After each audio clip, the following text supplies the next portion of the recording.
Hey everybody, welcome. This is No Bones About Wrestling, and this is WCW Starrcade 1999, which K Fabulous picked. She is not here at the moment, but she will be here at some point. And yeah, we got a good show. Oh fuck, I left a book. Excuse me, I gotta get a book.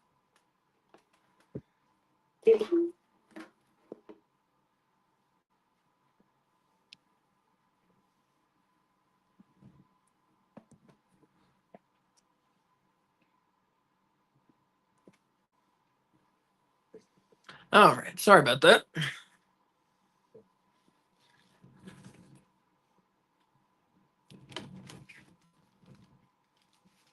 Anyways, so yeah, K Fabulous picked this show. And last time we did Starrcade 1990 with Juice Springsteen. And I invited him tonight, but he's busy. So that's the way things go. But yeah, we're going to have a good time. So go ahead. We're going to start. Alexa, what time is it? Alexa, what time is it? The time is 7:57 p.m. We're going to start in a couple minutes here. I'm going to let people get into the room here. Yeah.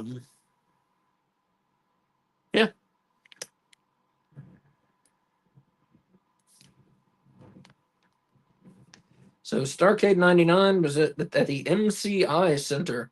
I don't know if that company exists anymore. I haven't heard of it since like 1999. But the show was in Washington, D.C., our nation's capital. And if you listen to conspiracy theorists, a city that was built by Satanists and designed by Satanists. I'm not saying that's necessarily true, but that's what a lot of people say and think. Anyway, that's beside the point.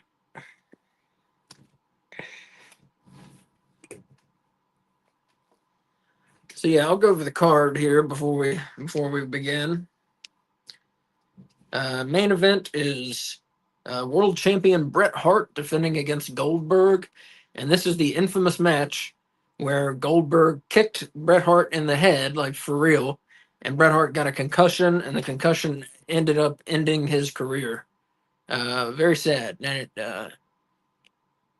it really changed Bret Hart, I would say. What else do we got? United States champion Chris Benoit taking on Jeff Jarrett, who is substituting for Scott Hall in a ladder match. I don't remember that at all, so we'll see how that is. It sounds good. We got Sid Vicious versus Kevin Nash in a powerbomb match. I assume it's the first one to hit a powerbomb wins. What else we got? Lex Luger versus Sting. Should be good. Two friends. We got DDP versus David Flair. That's not going to be so good. David Flair was terrible. We got Dustin Rhodes versus Jeff Jarrett in a bunkhouse match. So Jeff Jarrett on the show twice. We have Creative Control. That's the Harris brothers. And they team up with Kurt Hennig. That's Mr. Perfect. And they're taking on Harlem Heat and Midnight. What else do we got? Vampiro takes on Dr. Death, Steve Williams. And then we have an eight-person tag team match. On one side, we have Perry Saturn, Dean Malenko, Shane Douglas, and Asia. That's kind of their, pick for China. And they're taking on Hacksaw Jim Duggan, Rick Steiner, Mike Rotundo, better known as IRS, and Kevin Sullivan. What else have we got here?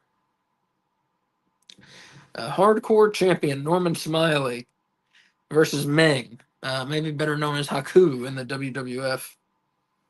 What else? Evan Courageous. It was pretty good. Defends his cruiserweight title against Medusa. So we have 2 matches with women wrestling men on this show. It should be interesting. And the opener is the Mamalukes, Big Vito and Johnny the Bull, taking on Lash LaRue and motherfucking Disco Inferno. Fuck that guy. Um, Anyways, good card. There's a couple matches that sound like stinkers, but otherwise, I think it's a pretty strong card.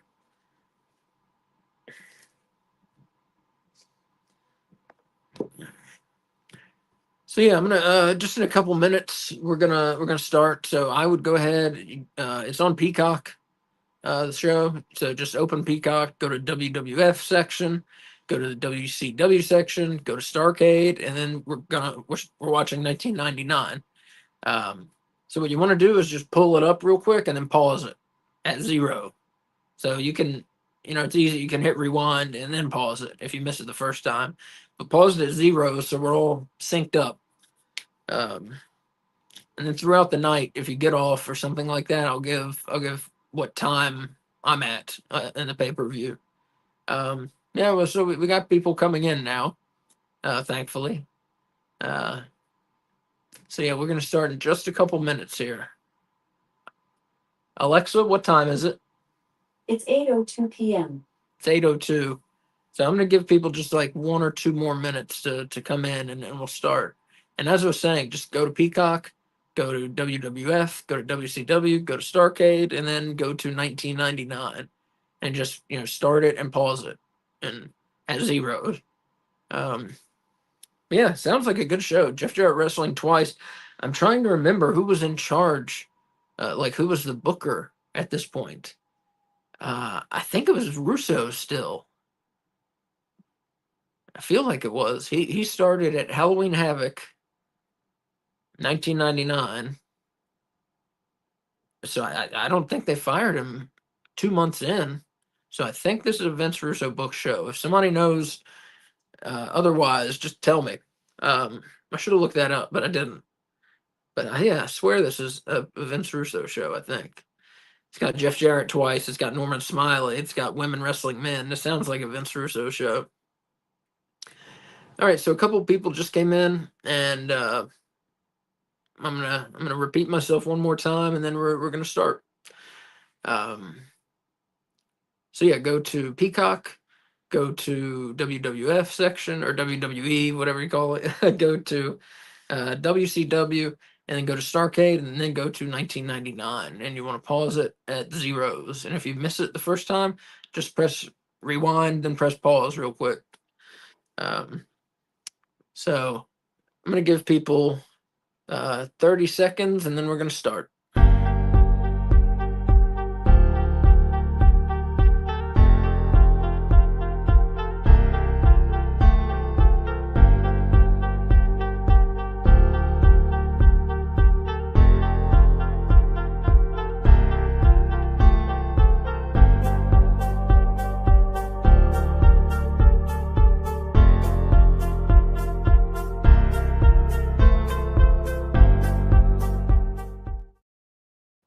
All right. I'm going to repeat myself for the last time. I'm sorry for those of you who have been in the room a little bit, but so you want to open, there's other ways to watch it, I'm sure, but you want to open Peacock, open WWE section, open WCW section, go to Starrcade, go to 1999, and then go ahead and start it and pause it. And if you missed the pause on the first time, just press rewind and pause real quick. So I'm going to give people like 10 more seconds, and then we're going to start with Starrcade 99 from Washington, D.C. And yeah, so this is No Bones About Wrestling. I'm one of your hosts, Asa. How's it going? Thank you for coming tonight. It's going to be a fun show, I think. Switch said Ed Ferrara and Russo. Thank you for clearing that up. They were the bookers at this point. Which, I don't know, I kind of like their shows. I didn't like how short the matches were. But I'll tell you, when Vince Russo and Ed Ferrara, when they were booking the shows,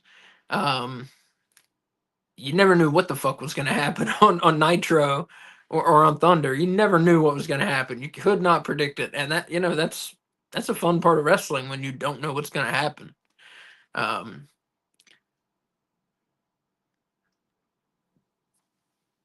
What's up, Switch?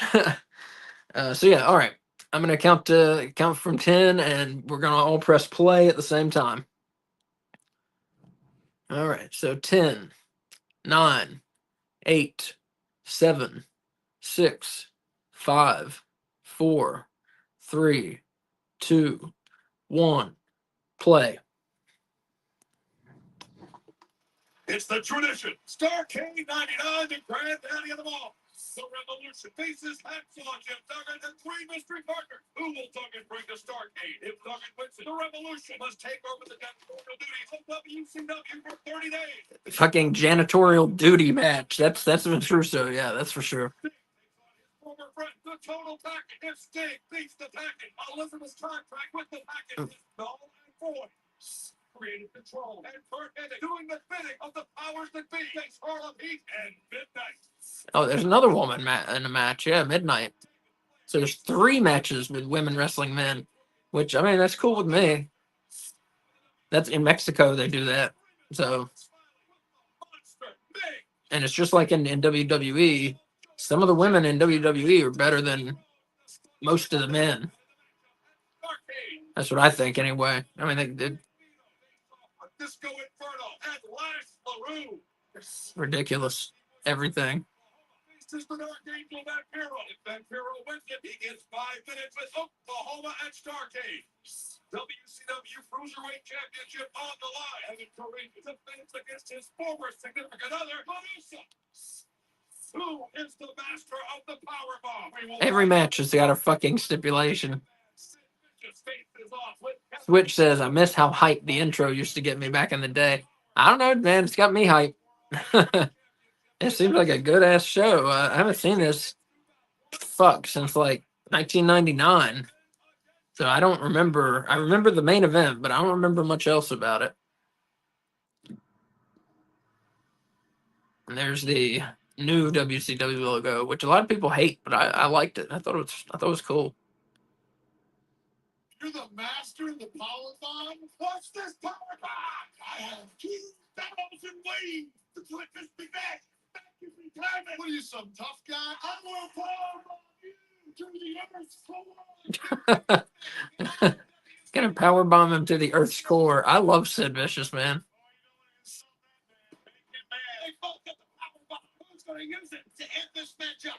So as I said, it's not just me alone all night. K Fabulous is joining me at some point. Champion the WCW has ever had. Bill Goldberg. It's so weird how Bret Hart always said the WCW. Like, it doesn't make any. It's World Championship Wrestling. There's no the in front of it. The World Championship Wrestling doesn't make sense. Really weird. I mean, I hate to criticize Bret Hart. He's one of my top 10 favorites. No Wolf tonight. No, unfortunately, Wolf does not have Peacock, so he's not joining us. Unfortunately, maybe in the future he'll get it, but yeah, he doesn't have it, so he doesn't join us for the WCW watch-alongs. And then last week we had Juice Springsteen, a new friend who loves fucking WCW. He's got all these tapes and DVDs. He has a shirt of like every pay-per-view from 1990 to 2001. Or what was the year they went out of business? 2001, yeah. I think. Yeah, Juice Springsteen is a big WCW fan, but he's not here tonight, but he will be with us in the future again, I think, because it was fun last week. Here comes the fucking Disco Inferno. Such a piece of shit. He has revealed himself after he was mildly entertaining. But then after that, he does all these whatever vlogs or whatever, and he just is a fucking asshole. And one time Cody Rhodes put him in his fucking place. And that was fun. Oh, Bobby Heenan announcing. Personally, my favorite announcer ever.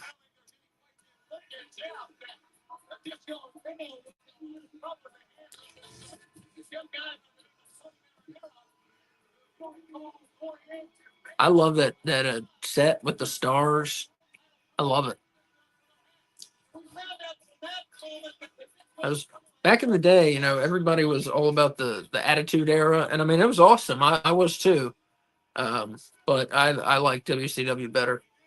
With their cruiserweights, their luchadors, and then they had Bret Hart, Hulk Hogan, Kevin Nash. I mean Scott Hall, just these huge stars, Goldberg. So you never knew what match, Sid Vicious. You never knew what match you were gonna get. And then Switch says, I really wish Sid would have got into the Hall of Fame before he passed. Yeah, I agree. I mean, he was a world champion in WWE back when it was WWF. So I don't understand why he's not in the Hall of Fame. I don't understand at all. And it's a shame he didn't get in before he died. Yeah. So if you're just joining us, thank you for being here. If you're just joining us, we are at 5 minutes and 47 seconds. So we got Disco Inferno and Lash LaRue, who I love Lash LaRue. And they're taking on the Mamalukes, Vito and Johnny the Bull, who have like a rip-off Godfather theme as their entrance.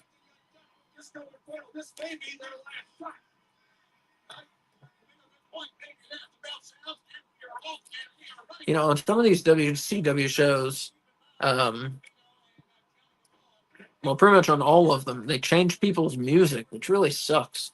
I don't know how that works. I mean, Vince McMahon bought everything in WCW. So why didn't he get?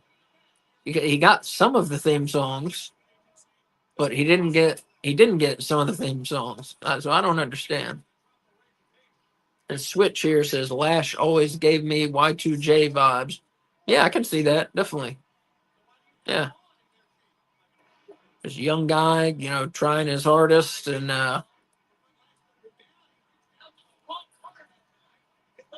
Good in the ring, very good in the ring. I don't know. I'm not sure what happened to him. When WWF bought WCW, I don't think he came over. So I don't. Maybe he went to the Indies. I don't know. But he was one of my favorites in WCW. Actually, Lash LaRue. Pretty much my favorites were Bret Hart, Hulk Hogan, Lash LaRue. In this era, anyway. And all the luchadors. Viano, the Vianos, Rey Mysterio Jr., Juventud Guerrera, Eddie Guerrero a little bit before this. Or maybe, wait, Eddie Guerrero left. They left right after this, didn't they? I don't remember when that happened. When everybody left and they let him leave. Switch says, remember, Vince could buy the rights to music himself. WCW had a committee. Had what kind of committee? I don't understand. Bam. Nice hip toss, nice drop kick by Lash. He's good. Bam. Arm drag. He's good in the ring, man. He's sharp. And he tags in Disco Inferno, who is not that great in the ring. We'll see.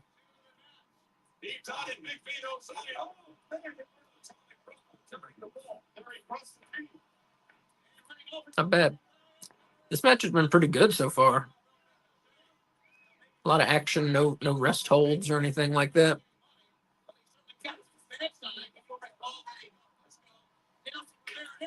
And Switch says, I don't remember Disco being a face. Yeah, neither do I. And speaking of which, I think Sting might be a heel on this show.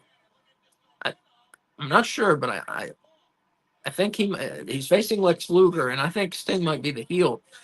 they wanted Sting to turn heel, which everyone thought would never happen, and it really did not work. People were still cheering for Sting because he's awesome.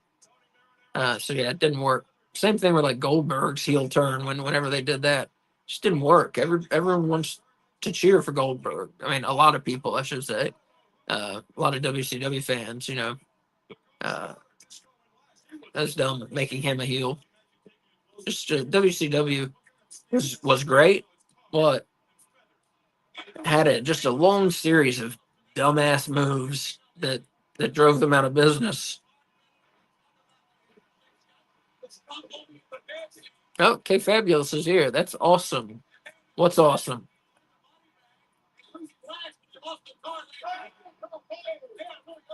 She will be here in person later. I don't understand what's awesome. Let's see. It didn't work with Sting, Stone Cold. Yeah, exactly. And Sting should have never turned heel. Yeah, I agree. It was a terrible idea. He had been a face for his whole career. Turn him heel is dumb. Switch says Mrs. K. Yeah, I guess she's watching right now, but she will be here in person later. So if you just joined us, we're watching Starrcade 1999, and we are at 11 minutes and 2 seconds.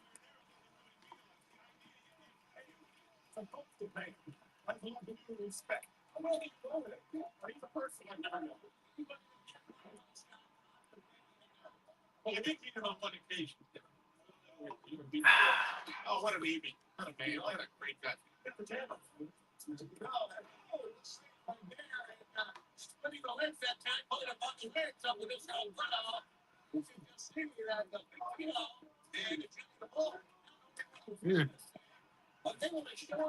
Big Vito, I believe he came from ECW. I could be wrong about that, but I think he did. Johnny the Bull was, I think he was like a WCW original. I don't know where he came from. Oh, Vito was definitely in ECW. The Baldies. It was him and I think it was like a black guy. I do not remember who. But they were the Baldies. I think it was a black guy. I don't know.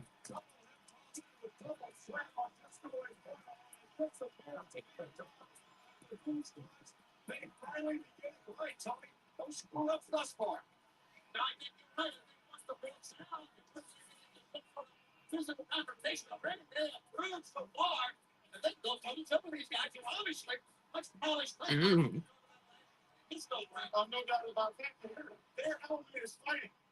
The ring.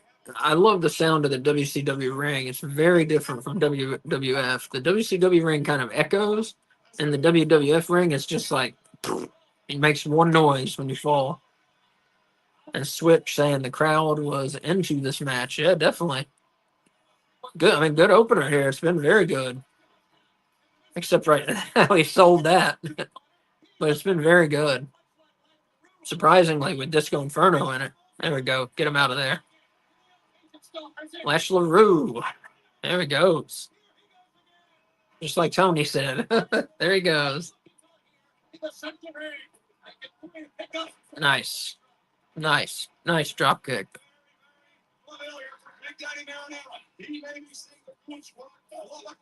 They're over as we head to Starrcade. Oh!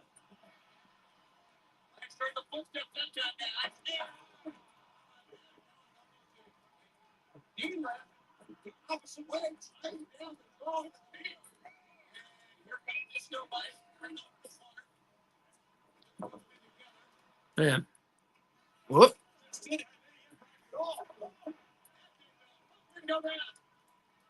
Yeah, everything Lash has done in this match looks good to me. Like I said, I'm biased. I was a big fan of his. I thought he had a lot of potential. And like Switch said, Jericho vibes, which I really never thought of, but he's right. Look at that. Does a split and then a clothesline. And he's got his L sideburns. And K Fabulous giving the, that's a long address, but K Fabulous giving the address for Juice Springsteen's YouTube, and she says, check. Oh fuck! I think that's where I think he broke his tailbone. I think. I know he did at some point. It might have been right there.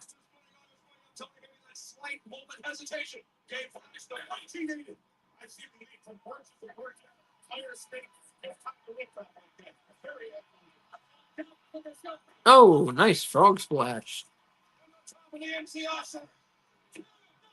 Oh, man. Good match. But yeah, Juice Springsteen, our new friend, our new pal, was here last Thursday. Let's see. Oh. Last Thursday we did Starrcade 1990. Yeah. And so next Thursday, what is it, the 19th, we're going to do another Starrcade. And I haven't picked it yet, but this one K Fabulous picked, 99. But as I said, we're going to do another one Thursday, and I'm going to pick it. Because Juice Springsteen picked the first one last week.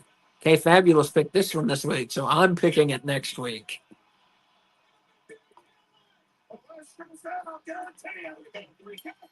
Oh, who won? I looked away. The Mama Luke's won.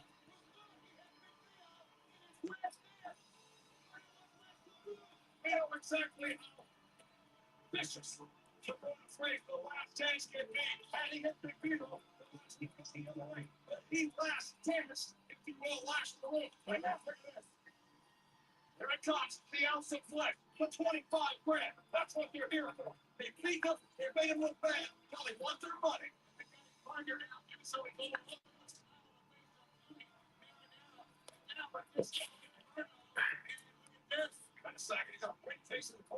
I don't know what the stipulation is for us. What's he got in there? Spaghetti? Bobby Heenan says it's spaghetti. Oh shit. It's a fucking body bag. That's how they fuck around in New York, apparently. The Disco Inferno last will still suffering the effects of the last dance. Inadvertently, Mr. Black Disco and Disco might be on his way. Take the body bag. Give a double beaker. Put it in. He used something.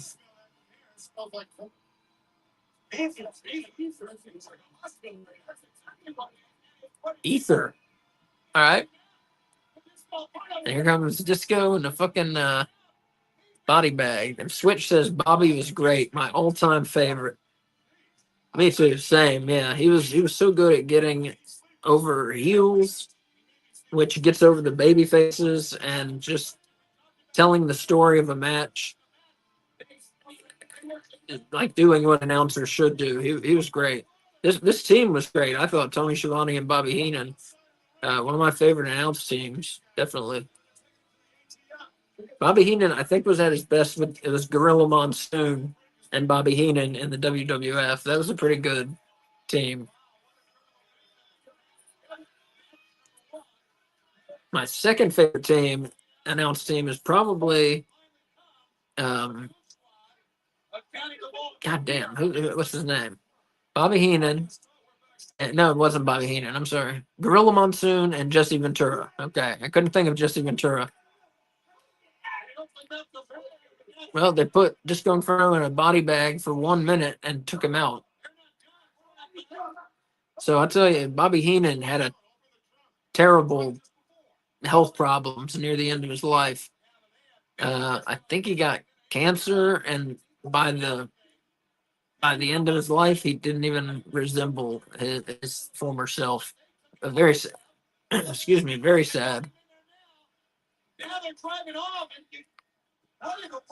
Is that limo pink, or is that just lighting? Oh, that's pretty hot. Oh shit! I talked so much I didn't realize Scott Hudson was there. All right. For those of you who just joined us, thank you. And we are watching Starrcade 1999. which says TVMA. That's weird. What the fuck happens in this show? So we are at 1925 right now. Do you want to catch up to us? And again, this is No Bones About Wrestling. I'm Asa, and K Fabulous, one of my co-hosts, will be here soon, I think. I don't know. We'll see. She's a woman, so they do what they want, you know? That's how it works. Well, just figure the 1 man is 6'8", well over 300 pounds, and I'm talking about. Yeah. So how about that guy getting the insurance CEO? How about that? Then you got man. It's been a wild story this week. They're both masters of the power bomb, and the only way you win this match is with the power. I'm not going to talk about which side I'm on of it, but it's a wild news story for sure. Here's what the WCW championship done, because he cannot defend the title in the ladder match against Chris Benoit tonight. They have when they put now to Chris Benoit. Chris Benoit is the U.S. champion, and the match apparently will not happen. So that's very unfortunate to be here. He gets a reign as United States heavyweight champion at Scott Hall. Last call. So they just gave the belt to Chris Benoit, okay? The U.S. title.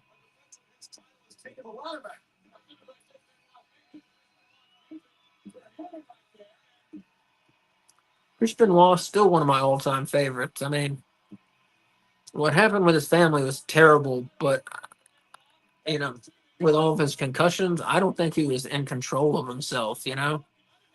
I think he had so much brain damage, he just went, like, insane. He went mad.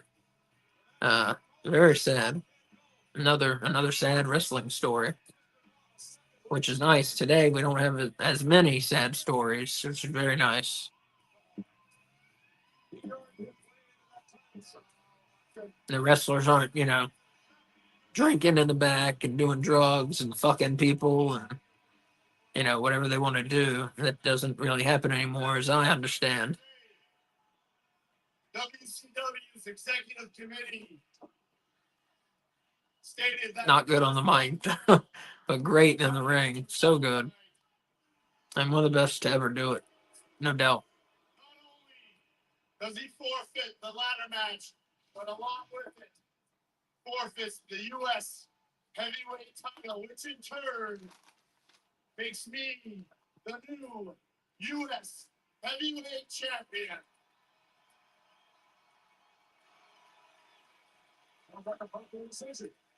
You know, in my opinion, titles aren't to be given, they're to be won.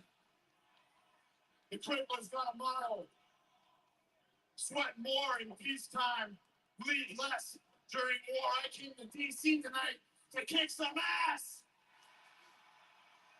You all came here tonight to see a ladder match for the U.S. heavyweight title. In my opinion, this title is vacant. But what I'm going to do. So that tag team match, Mama Luke's beat Lex Luger and Disco Inferno. I gave that 4.5 bones out of 5. That's how we rate things here. If you're not a normal watcher, we rate things in bones. Why? Because we used to be a horror site and we changed to wrestling, so we stuck with the bone ratings. That's why it's No Bones About Wrestling. We're doing some horror tomorrow. Actually, we're doing a Friday the 13th watch along. We're gonna watch number 4 and number 5 starting at 8. That's gonna be a good time. Those are two of the best in the series, if you ask me. What? Oh, okay. My screen just went black. What's up, Steven? Glad to have you here. We got a cruiserweight title match, an intergender match. Evan Courageous defending against Medusa and her huge tits.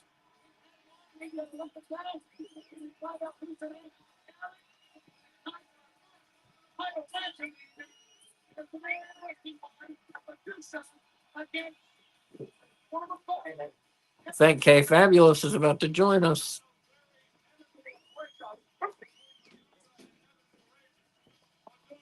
Yeah. Hi guys. I'll be right there. The show sounds like it's been good so far. I was watching. It was just one tag match. Yeah. Oh, you watched it? I've been watching you, not the show. Oh, I see. Yeah, it sounds like it was a good show. Yeah, an intergender match. Oh, Evan Courageous is with a new little hottie. I don't know who that is. I don't remember her. Spice. Oh, that's one of the Nitro girls. You didn't send me the link. Oh shit, that's right. Yeah.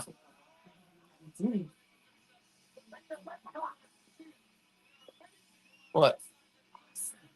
Did you not notice? No, I just went straight upstairs. Oh, yeah. Getting there.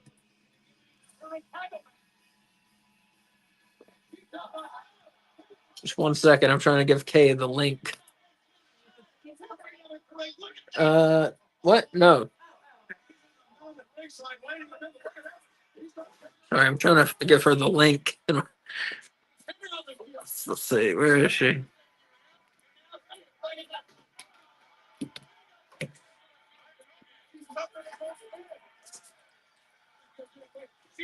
All right, I sent it to you on X.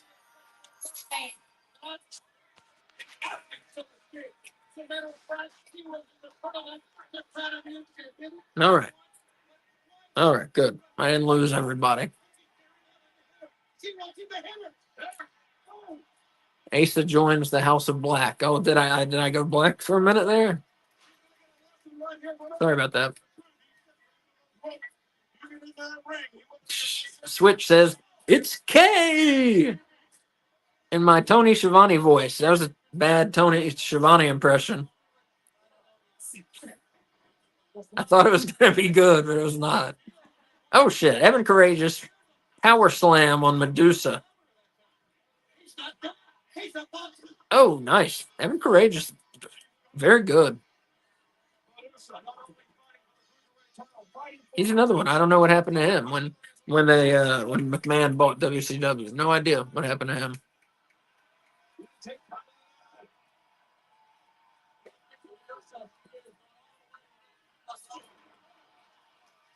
Nice drop kick.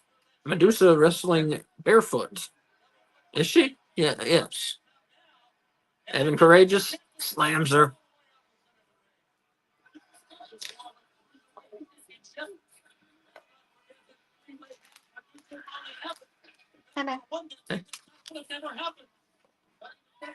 So, Oh, and it's sit out power which bomb. tag match? The Mama Lukes beat Lash LaRue and Disco Inferno. Pretty good.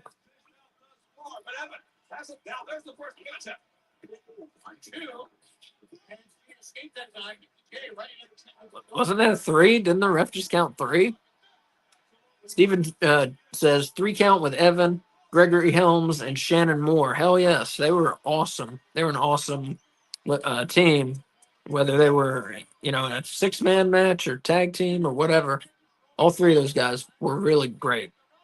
And Shannon Moore, another one. I don't know what happened to him. He was fantastic. I got to look some of these people up now that I'm noticing how many just like disappeared. Switch says, "I'm so mad. I gotta sing tomorrow night at 8. Otherwise, I'd join y'all for Friday the 13th. You gotta sing. What kind of singing are you doing?" But yeah, the Friday the 13th watch along tomorrow night is gonna be fun. Starts at 8. We're watching Friday the 13th, part 4 and 5, because tomorrow is Friday the 13th. So we're doing some non-wrestling stuff. Those are probably my 2 favorite like things to watch: wrestling and horror movies. Oh, she just punched Evan Courageous in the dick. German suplex. 3. Medusa is the first woman to hold the cruiserweight title. First and only woman to hold the WCW cruiserweight title. I think she was the first woman in WCW to win a title from a man. I believe so.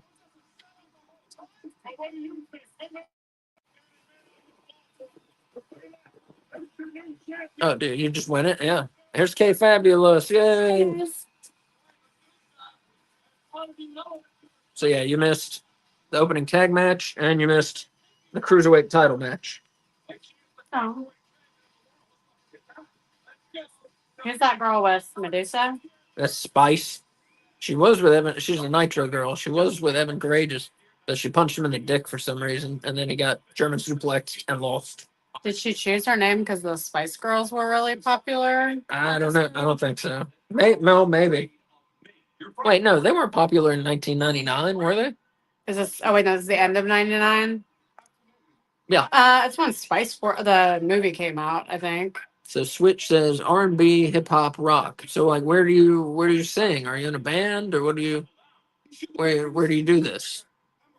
Oh, that's awesome. Sorry, I was just reading the chat. And Mr. Producer, yeah, I'm talking to you. Don't make him do a sudden move like that. And the soul went past. You did. He just shit himself. Vince Russo, WCW. Norman Smiley shits himself. Will he change his pants before the match? The match is starting right now. I don't think so. I feel like that would give him an edge over his opponent. Yeah? Yeah. Because his opponent would be hesitant to touch him. Steven says Medusa did wrestle Buzzkill. Yeah, Brad Armstrong with the hippie gimmick. Also back in the day. I don't remember that, but I will take your word for it. Well,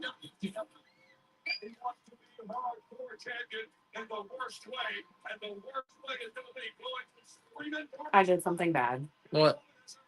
I pressed the wrong button. What button? I got out of the thingy. You're here. Oh, I am? Yeah. No. Oh, you're frozen. I see. So wait, now we have. Wait, what? God damn it! I'm sorry. Here, I can take care of it. Shh. There we go. Sorry, I have like your powers now on my account because you added me to the team, Lord. and I don't know how to stream it to my audience anymore on Twitch. So we gotta figure that out. So you Switch giving us YouTube page. All right, I'll check it out. Let me tell. I think I can take a picture. I just got this phone. Trying to figure it out. It'll be on the YouTube chat. Oh nope, that's not it.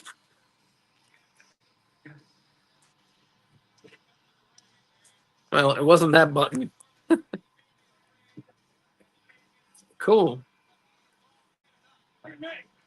Oh fuck. I took a screenshot for you. Oh good. There you go. I also put Norman was so over, says Switch. Yes, he was. People love this gimmick. I also put Juice Springsteen's YouTube channel in the chat. I don't know if you saw it. I saw a little ways back. If you Yeah. want to check out Juice Springsteen, he's a super WCW fan. Like he knows more than I do, He's and awesome. I think I know WCW pretty well, but he knows it really well. But yeah, this Norman Smiley gimmick, people loved him, and then he would do the big wiggle where he, pretended he was fucking somebody in the ass and dancing. What? Oh, you'll see. Yeah, one of my He'll favorite probably parts about break it out. one of my favorite parts about these WCW watch-alongs is like pretty much everything is new to me because I did not grow up watching wrestling, so I have not seen most of this. Which makes Oh it fuck! fun. Steven says Ming's worst match ever, and you may be right. So, these Norman Smiley matches weren't good, but people enjoyed them. Oh, and Switch says I just subbed to Juice. Yeah, Awesome. definitely check him out. Like I said, the super WCW fan. Don't go now, but go after the show. After the show, go look at his collection of WCW stuff. It's amazing. It is amazing. And he's super nice. Yeah. He's a nice guy. That goes a long way. Yeah, you can watch. Also, we did Starrcade 1990 last week with him. If you wanna see him talking WCW, and they're in catering now. Wrestling, somebody better get a cake in the face. Remember your cake out there. Was it like Cracker Barrel match that had like the fried chicken? And what? Huh? Wasn't there a match where they fought? Cracker Barrel match was AEW. Oh no, I'm thinking. Was there a KFC match in WWE where they had like buckets of fried Something like chicken? that. Yeah, something like that. Switch says, I ain't going nowhere till we done. LOL. Awesome. I appreciate that. And Steven says, I was looking forward to your Dynamite watch along last night. I'm sorry. I'm sorry. I have a lot of back pain sometimes, and it was acting up, so we didn't do it. Yeah, sorry about that. I'm getting over pneumonia. Today is my first day not Yeah. like coughing up a lung, so we took the night off. Yeah. I heard it was really good though. We haven't watched it. Yeah, we haven't watched Dynamite, so please no spoilers. Yeah. We haven't watched it, and we don't know what happened. I know one thing that happened. I know nothing. But don't tell us anything. Switch says, told you y'all my new wrestling horror fan. Oh, cool. Thank you. Yeah, we're doing Friday the 13th, part 4 and 5 tomorrow night at 8 o'clock Eastern time. And soon we're going to do the classic They Live, John Carpenter film starring Rowdy Roddy Piper. It is fantastic. Prior to that, we're doing a Christmas horror movie watch along. Asa doesn't know this yet, but that's my favorite movie genre is Christmas horror. So we're gonna do that shit up right. I say. Plus, I discovered yesterday on the Roku channel, which I didn't even know was a thing. There's like 20 Christmas horror movies, and I haven't heard of half of them, which is really surprising. So I got some new Christmas horror movies to check out. Hey, what's going on? There's Brian Knobs of the Nasty Boys. He's not wearing a full Nasty Boy shirt. Well, he was alone. There's Fit Finley. Oh, this is when he was by himself. Damn it. Okay. Yeah. But look at me, he's going through so. He's going through penalties. He took a look at a later right. How's that? Yeah, I don't know if that pipe was bent before he hit him, but if it was, like, that was very slick because I did not notice until after it hit him. Stage's been big, it's been KO'd. It's my leg. Well, Tony, can I get changed the shirt? I feel like wearing football padding is an unfair advantage in a wrestling match. Does he always dress like that? It is. That's why it's funny. I mean, When he was hardcore champion, he dressed like that. oh, that's awesome. He like accidentally won the hardcore title or some shit. Now he's checking if Ming is still alive. And he defends his title successfully in a garbage match. That's hilarious. Steven says, great show last night. We didn't do a show last night. No, dude, he's talking about Dynamite. Oh. I thought he was complimenting us. Yeah, no, he was the one that was saying he was looking for. Yeah, I'm going to check it out. We're going to watch it tomorrow, probably. Should check out. We got the double feature tomorrow. We can watch it. Oh, you can watch it when I'm at school. You can watch it when you get home. Oh, Lord. David Flair. So the Medusa over Evan Courageous match, I gave 3 bones out of 5. I mean, people were into it, but, they didn't really do a whole lot. Steven says, should check out on YouTube short live TV show called Tag Team starring Jesse Ventura and Roddy Piper. Wow. I will write that down. I've never heard of that. I really need new glasses. I read that as short-lived. Yeah, you do. Yeah. Have you made a glasses appointment? No, I don't ever make an appointment. I just go. Yeah. They make an appointment? Yeah. Usually, yes. Okay. I have one December 12th. Get new glasses. Oh, what? There's the Misfits and Vampiro. Like the real Misfits? Yeah, but not Danzig. Oh. Yeah. He left.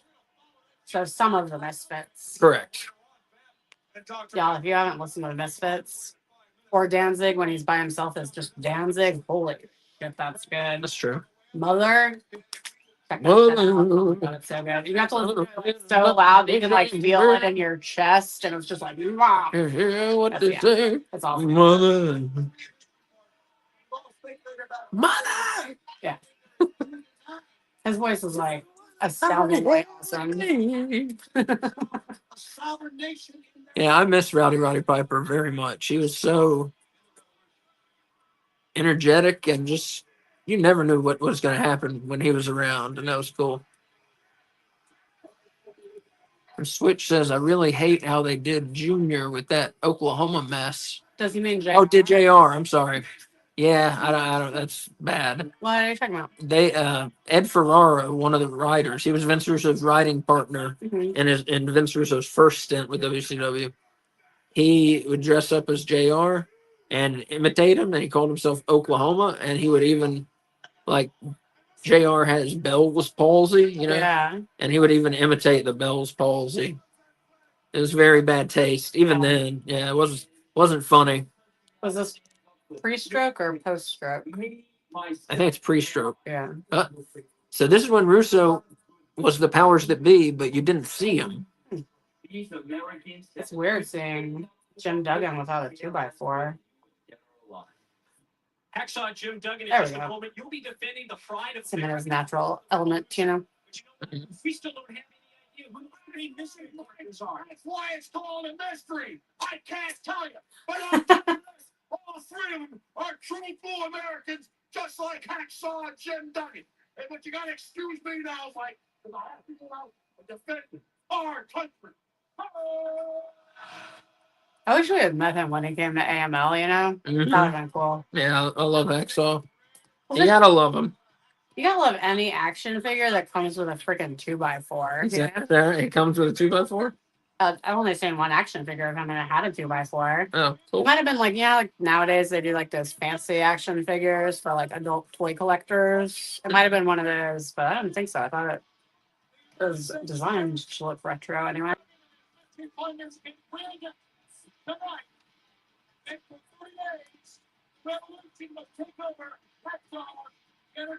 Oh, that's awesome, Switch. Hmm? He met Hacksaw in 97.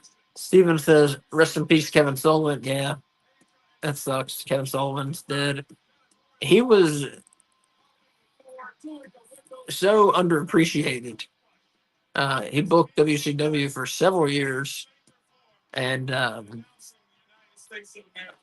think he did it well. Yeah, and he was just creative, and he was the head of the Dungeon of Doom back in WCW, and yeah, just very cool. I bought a minifigure of him the other day. Yeah, I was gonna grab it so you could show it. Where'd you put it? It's in the. I put it in the sale thing, but I'm not gonna sell it. Oh. I don't think. Switch met Hacksaw in '97. Nice. Is that how Kevin Sullivan died? Was blood clots in his knee? Steven says blood clots in his knee. Is that how he died? Yeah. The show. Okay, I was gonna say the shows we had a guess, but we don't. Okay. I'll be right back.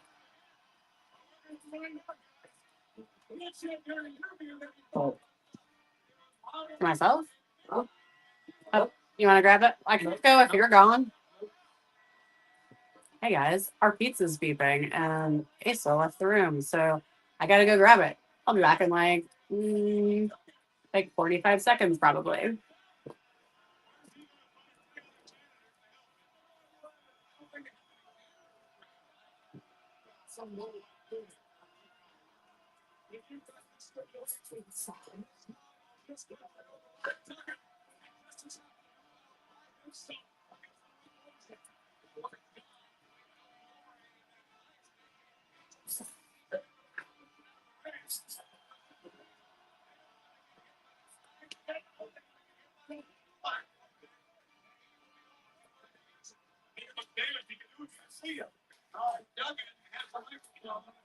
All right, I'm back. Sorry about that.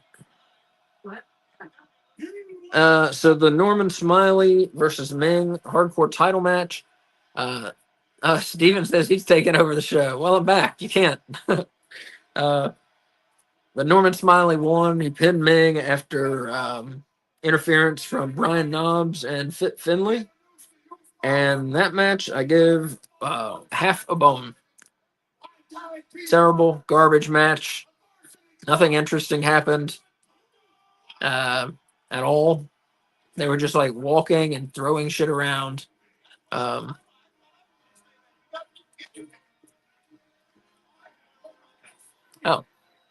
Oh, thank you, Switch. Yeah. Oh my goodness.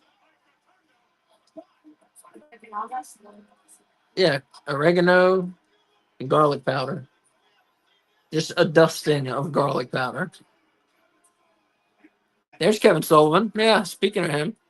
And Mike Rotundo, better known as IRS, probably. And Rick Steiner. What'd you say? Yeah, one of Kay's favorites as IRS. She said not Rick Steiner. Yeah, Rick Steiner's a transphobe. Fuck that guy. I saw him when we went at the convention. I saw him and Scott Steiner. It's so weird. Scott Steiner does not have, giant muscles anymore. It's so weird seeing him as just like a normal dude. It's like he got deflated. Switch sang the Varsity Club. Yeah, exactly. Yep.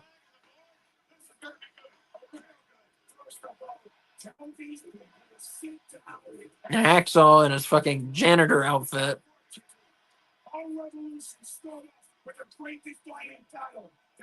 Vince McMahon, Vince Russo always did stuff. Well, Vince McMahon too, to demean people. I guess he thought it was funny or interesting. I mean, I get it to a point. You fuck with the babyface, and then babyface gets revenge. So I get that, but they did weird stuff like Hacksaw's a janitor and he's cleaning up the fucking toilets. Juventud Guerrera is a fucking announcer, and they have a tequila on a pole match or whatever it was. And then they had a syringe match with David Flair and someone to find out who's the father of some woman's baby. I mean, just wow. I don't know where their ideas. Vince Russo unfiltered was weird as fuck. Switch says, I remember this match. It made me mad. Well, maybe don't tell us yet. He's killing Look at Axel not tagging in his partners. He's fighting for his country, say? Yeah, well, that's fine. But there's no way. Thank you. By himself. Can you make this free? Oh, Can you put this phone somewhere? Put in the pipe. Where's that? get all this shit up too. Come on, I can put myself back in.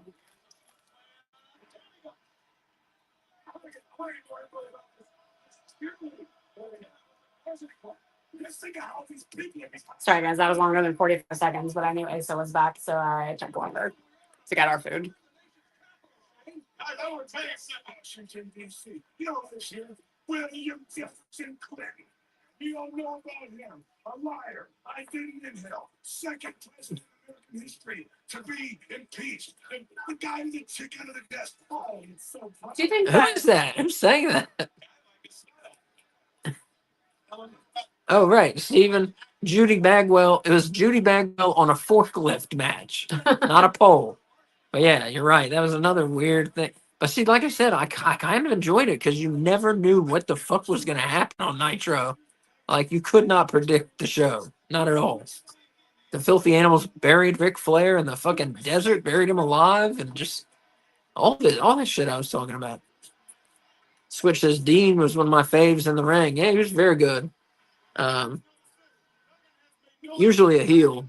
But yeah, very good. Underrated. Never got his what was due to him, I don't think. He was the first ECW champion, so that's pretty cool. And he won it a couple more times, but WCW didn't really do much with him. So, there's Shane Douglas saying all that shit. Okay. So when I was listening to you talk about how Vince McMahon and Vince Russo likes to demean some of their wrestlers, Yeah. Do you think that's because, this was 25 years ago, so... This is 23 years ago. Oh, wait. No, I'm sorry. I did my math wrong. Okay, I was like, I don't think so. Like from the 50s till through, the, early 2000s, a big part of being in the business world was, stepping on the people beneath you to get to where you were. Mm-hmm. And... especially with janitors, most people didn't know the names of the people that worked in their building that worked beneath them. And it was kind of expected that the senior members of staff would be like terrible to the lower members of staff. I think that's why it was so common in wrestling back then, because like the work environment in reality was so different. Yes, I do. And I think with Vince McMahon, it's some sort of fetish for him, you know? Yeah. And like he got off on demeaning people and making them literally kiss his ass and all. I just unbelievable. He convinced anyone to do that. Like that's the weirdest part. Like he wrote that. Like he's the one that decided like someone's gonna kiss my ass in the middle of the ring. Yeah. That's strange. We're trying a new frozen pizza. Not new to me.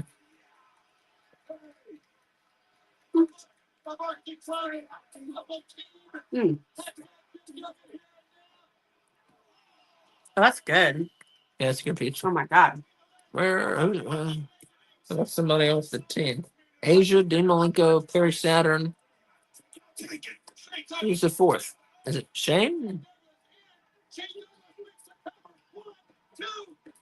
I was Shane Douglas. It was Shane Douglas, okay. I was like, it's not him. He's on commentary. Nope. Tommy Hilfiger pants, you know? Who, Shane? Yeah. He put his belt through the Wait. They're talking about what's going to happen. With the stipulation. I forgot what the stipulation is. The captions on. Huh? Can you put captions on?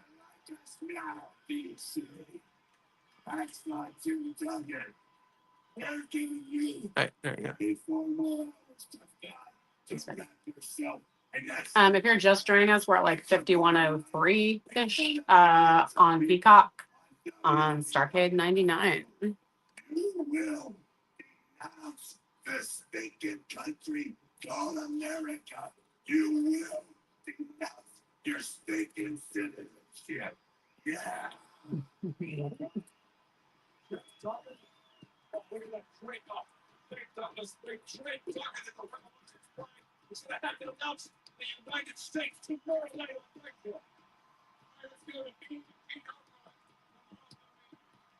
He has to denounce America.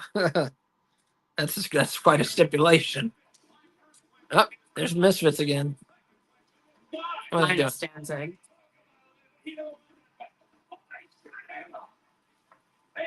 Okay, I can be a misfit. I was gonna say that's like one cool way to get over losing your hair, you know? See?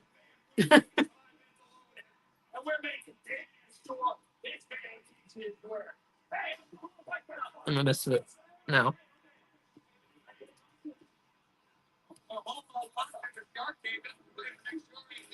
What's their Halloweeny song? I think it's called Halloween. Oh, it's good. I remember Halloween. Oh yeah. Dead cats hanging from poles. Is it- And Joe. That's Vampiro. Oh, okay. Have you seen him before? I have seen old Vampiro on AAA. Oh, right. Mm-hmm. Or older. I guess I don't know how old he is now. He's still good. I mean, I don't know. Yeah, supposedly he's quite a prick. Oh, yeah? Yes. Hmm. Chris Jericho talks about him in his first book, which I forget the title of, but it was Jericho's first book.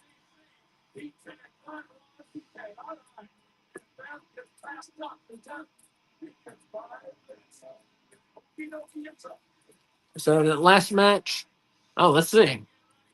Switch, Rating and Bones. I like it. He says 2 bones for that match for me. Yeah, it wasn't the best.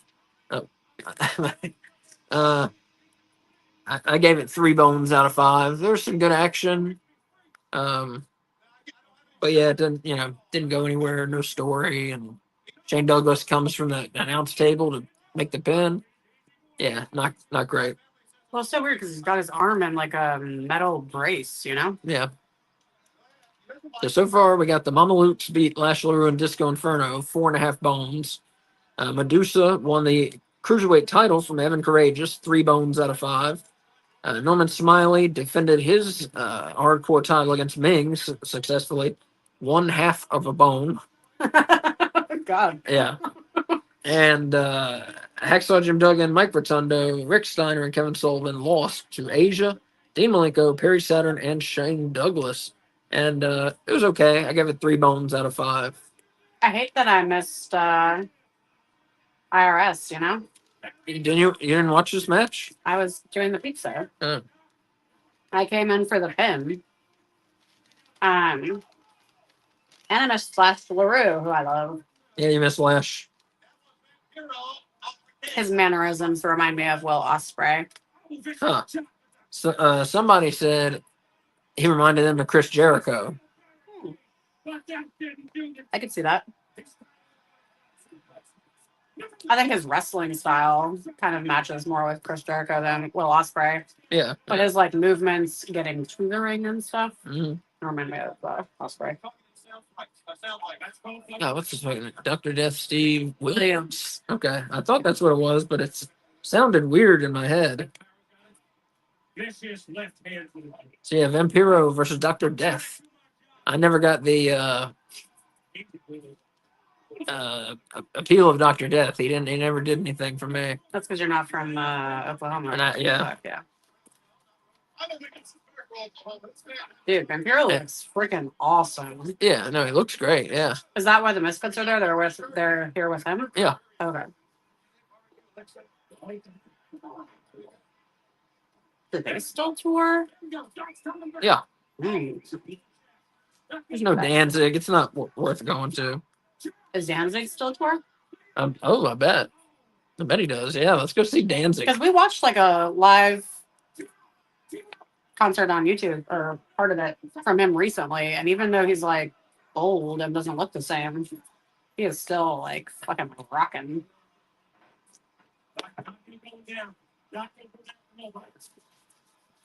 That dude's hair is amazing. Do what?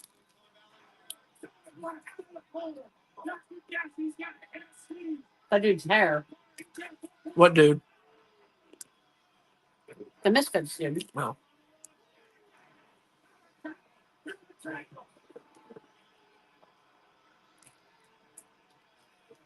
So Oklahoma's in a cage. Oh, I think, yeah. I think Dr. Death, if he beats Vampiro, I think he gets 5 minutes in the ring with Oklahoma. I think that's the stipulation. Because JR was his friend, so he doesn't like an Oklahoma character. Yeah. And if you're just joining us, thank you. We're watching Starrcade 1999. It's on Peacock. And we are at 57 minutes and 4 seconds. They really got a ton of use out of that cage. Because I have only watched like maybe 20 WCW episodes or pay-per-views, and I've seen that cage like 4 times. I mean,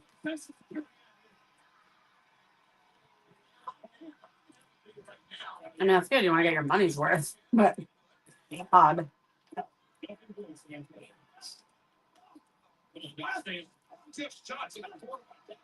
I thought I was gonna not make it through this thing because I was getting so sleepy, like when I got home from the grocery store. But I am feeling awake now, and this pizza is helping, as is the coffee.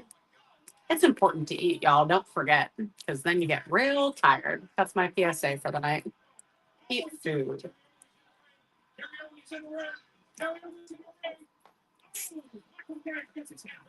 Scott Hudson, not a very good commentator.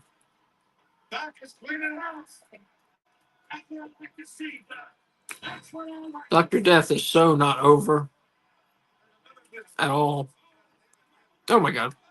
He is very oddly built, you know? Yeah. Like a lumberjack almost. Yeah, true. Yeah. Was he a farmer before being a football player? I have no idea.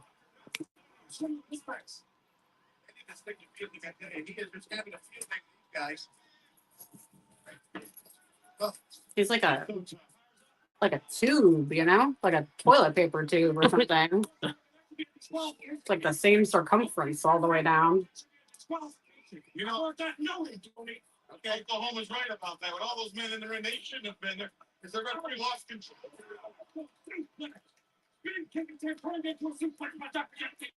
That's a good point. Why was that not a disqualification? Which thing? All the fucking misfits getting in the ring. Little Nate's there. What's his actual name? Charles Robinson. Oh, What did he do? Oh, that's it. he grabbed Lone H by the head and threw him down to the mat.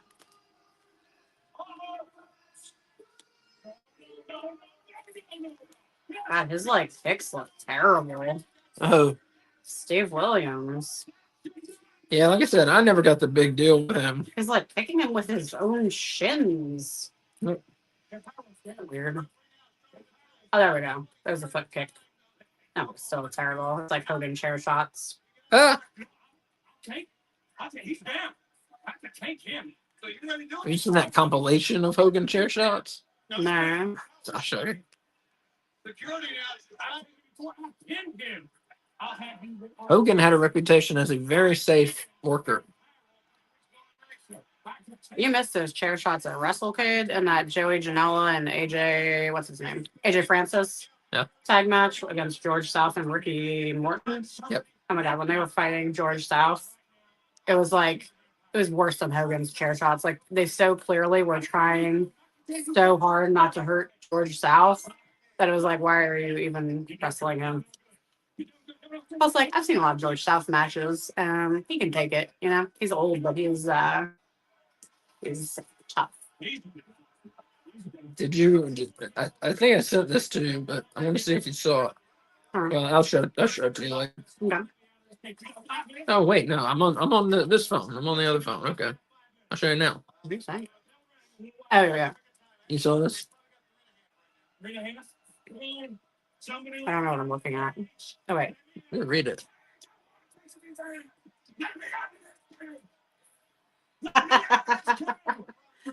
Yeah, you should tell them and show them. All right, there's a meme. It says, "My parents thought the Browns logo," talking about the Cleveland Browns in the NFL. "My parents thought the Browns logo was a rabbit pushing a shopping cart, and now I can't unsee it."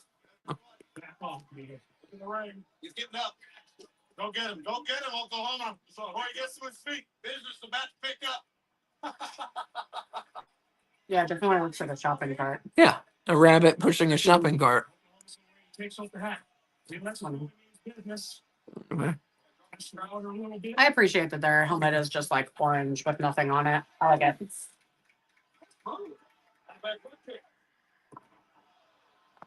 That's it. That's how they get the DDT by Oklahoma. Vicious DDT by Oklahoma. A vicious DDT. Now we see the Oklahoma Stone. A vicious stuff by Oklahoma. This is terrible.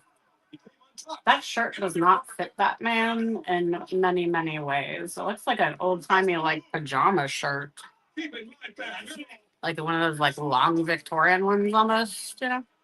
Not that long, I'm exaggerating, but That is what we call the Oklahoma Stone.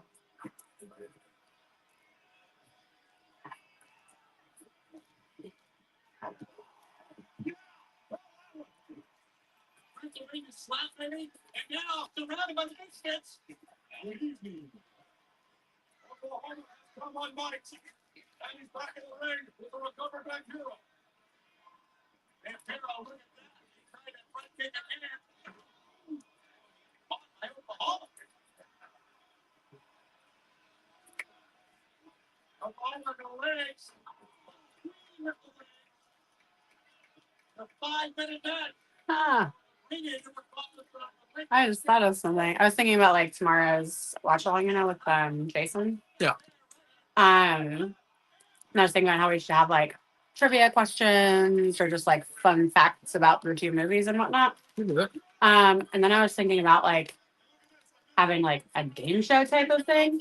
We can totally use the software that I use in school to do like review games, to do like wrestling trivia where people in the audience can participate and like compete against you and stuff. No, I'm talking about for wrestling. Yeah. You know? That way there our viewers can compete against you and I can run the board or whatever and I'll keep the scoreboard up. It's pretty fun. I like competitions, friendly competitions, you know. You can't see Ace's eye roll because he's off camera. I'm super like insanely competitive about pretty much everything. It's because my sister is like a genius, and so she and I were competing constantly when I was a child.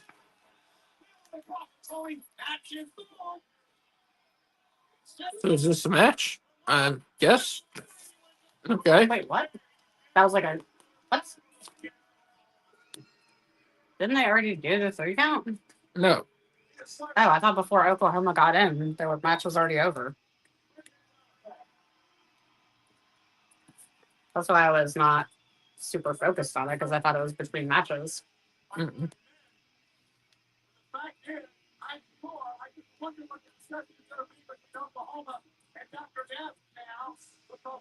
So with the shape that all of the Misfits are in, do you think they have like a traveling gym that goes on tour with them and they just all work out together? Because it's a lot of abs for a traveling musician. True. True. Oh, La Parka. La Parka, and there's Vincent, I love Vincent. better known as Virgil. Those are like the what are they not the enforcers or what are they called? Take care of business. Become the #1 contenders. Good luck.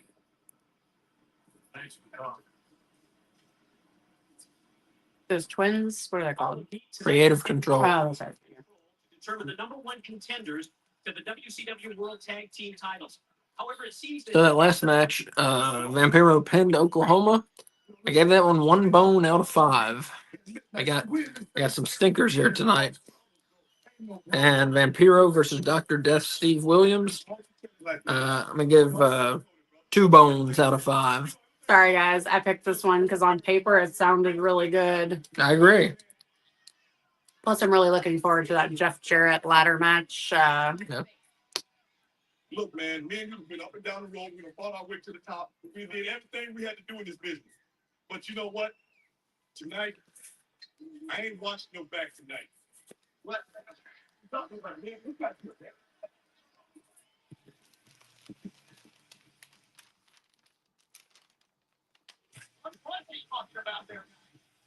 Yeah, so far the best match has been the opener, the Mama Luke's beating Lash LaRue and Disco Inferno, 4.5 bones out of 5. Good match, very good match. Everything else has been average or terrible, but we got some matches left here, so I think they'll pick up a bit. And here we got Kurt Hennig and Creative Control taking on Harlem Heat and Midnight in a 6-person tag, and the winner, if the Harris brothers win, Creative Control, that is, they're the #1 contenders. Same for Harlem Heat if they win. I was going to say something and I forgot it. Darkness for a second. It's another shot for the tag team champions of the world. The most prestigious tag team championship in all of pro wrestling. The WCW Tag Team Championship. I can't believe Stevie would walk away from a shot at regaining glory in WCW.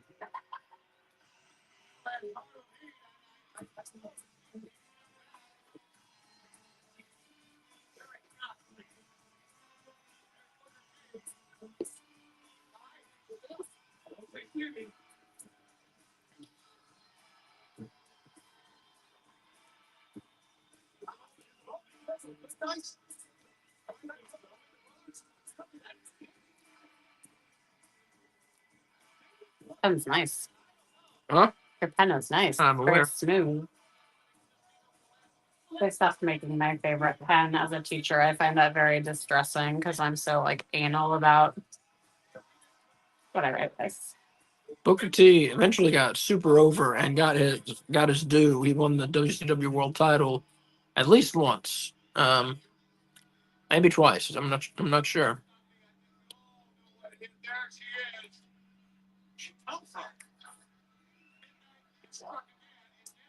She's supernatural. I like Midnight. We've seen her in the match before with them, I believe. Unless it's this match and then don't. You don't remember her?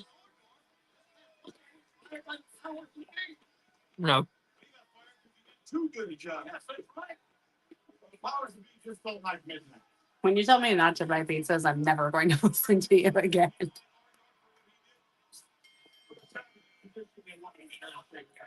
it's a favor that's team Trying to steal my pizza.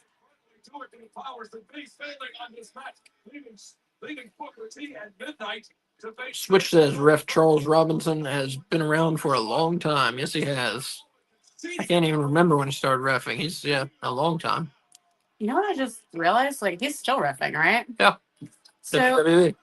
he's lived on the road for like decades upon decades upon decades. That has to be so hard. Maybe he likes getting those ring rats. Do you think he just has like an RV and just like that'd be smart, like if you or do they fly? They have to fly places, don't they? Usually, yeah. Then never mind. That would not be helpful. No rent. That would be nice. A mortgage payment. I wouldn't fly. I think you'd have a hard time working for a wrestling company then. Well, I get it. John Madden did it. He was afraid of flying, and he got a bus. He had like a custom bus, and he would go to wherever he needed to go for the announcing or football. I'm not sure if he did that while he was coaching. He definitely did it while he was announcing. Yeah, but he's John Madden. I don't think they most companies offer that kind of flexibility to the average worker. Yeah. Well, no, he got there on time and shit, Yeah. All right. If you've just joined us, we are at 1 hour, 10 minutes, and 58 seconds.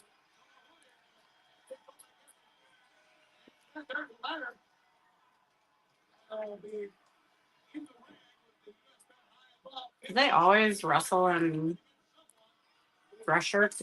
While they were creative control, yes. They're even wearing dress shoes. I guess I'm not doing like high rips moves or anything. Still has to be uncomfortable. Yeah. Fucking dress shoes, men's dress shoes. Whoever came up with those, fuck them. Like, dig them up from the grave and just fuck them. That's what I say. You do not need to add the qualifier of men's in front of the word dress shoes. Oh, okay. Because my God, are you kidding? I don't know. I'm not a woman. I have no idea. High heels? Yeah, no. Actually, because I walk on my toes so much. Yeah, but see, you all got have choices. Like, men's dress shoes are all the fucking same. Yeah. Basically. We have choices, but all of them are uncomfortable. It's like, oh, do you want to feel like your toes are breaking or do you want to feel like your ankles are breaking? I see. Which is why I generally wear sneakers.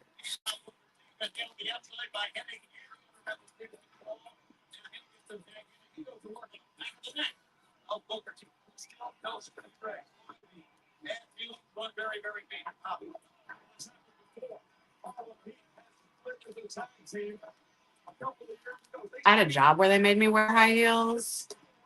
It was terrible. Plus, it was in like 2009. Like, what the fuck? What, where? I worked in an alterations shop for like rich people, and I had to wear dresses and high heels to work. I see. And they made me get rid of my mohawk. That's weird. Your mohawk. Mohawk, yeah. Very briefly. It was not good. I'm gonna have a mohawk after the show. What? Oh yeah, when I fixed your hair. Yeah. Yeah.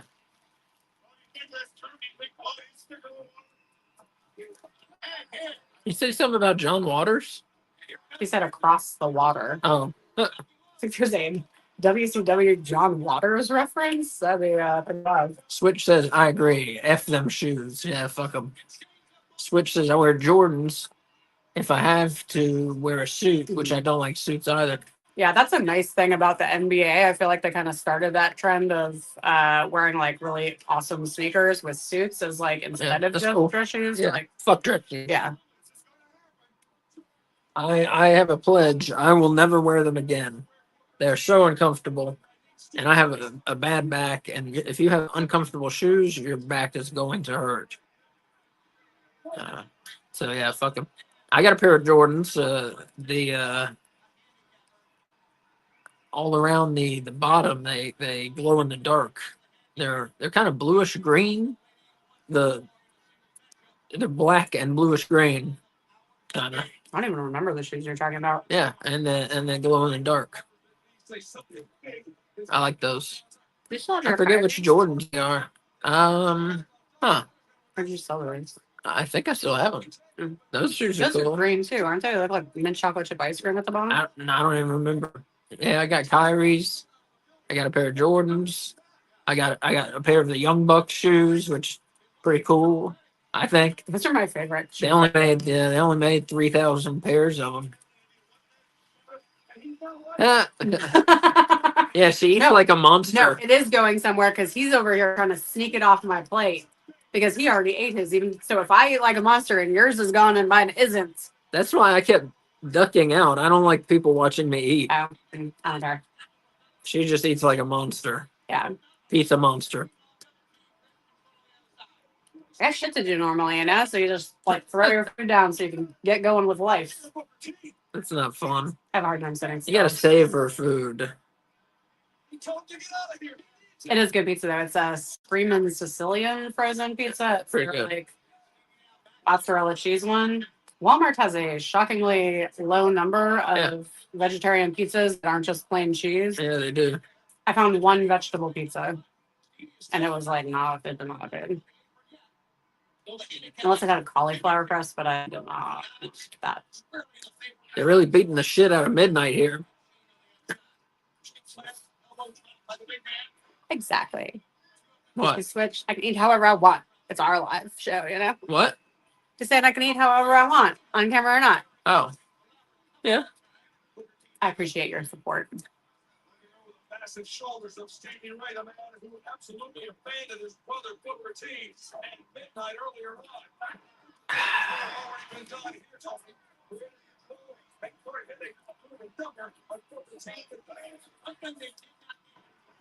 He did go up on the record. It's Terrible. like he was trying to prove me wrong about his That was shoes. terrible.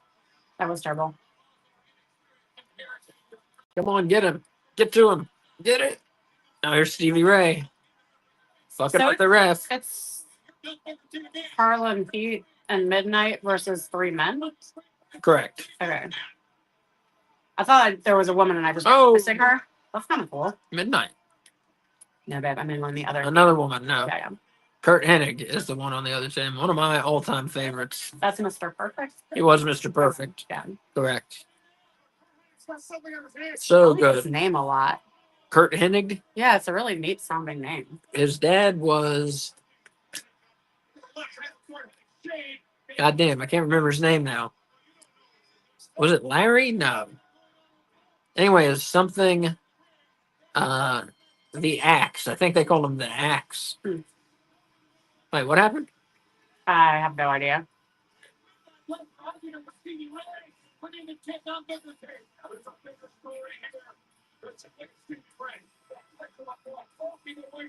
Larry the Axe. Huh? Switch says Larry. Yeah. Thank you. That's what I said. Larry, isn't it? Mhm. Sometimes I'm not sure about things. Oh. Yeah, Larry the Axe Hennig. He was a tough guy by all accounts. He was like a big tough guy. I think they said someone used brass knuckles. Maybe. I didn't see that. Who? Oh, on the show. No, yeah, I've been talking about the in the subtitles. What? Who's that? Who? The dude floating on the television. Oh, that's when Dustin Rhodes was. I forget the name of the gimmick. Seven. Pinhead with no pins. I'm gonna make WCW a miserable hell. You will never forget the name of Dustin Rhodes.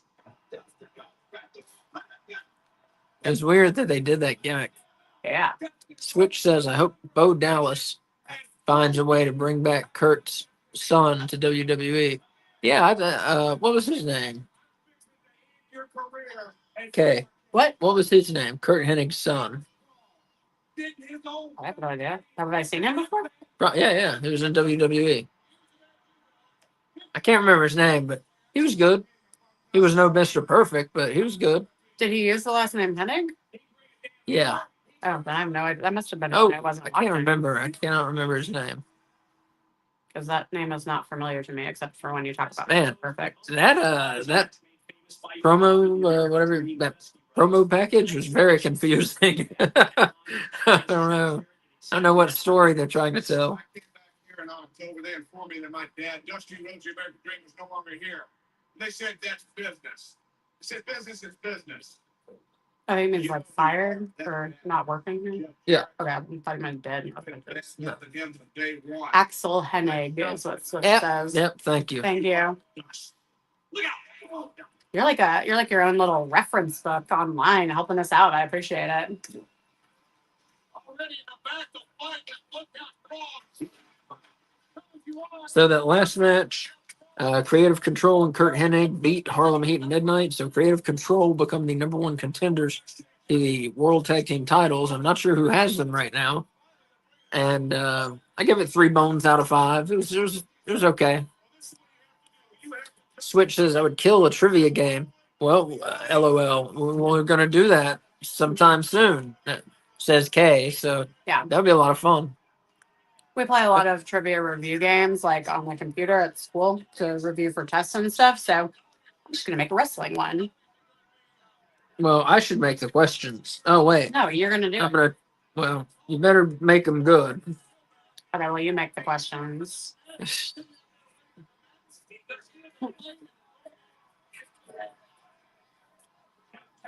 I think this is a bunkhouse brawl match.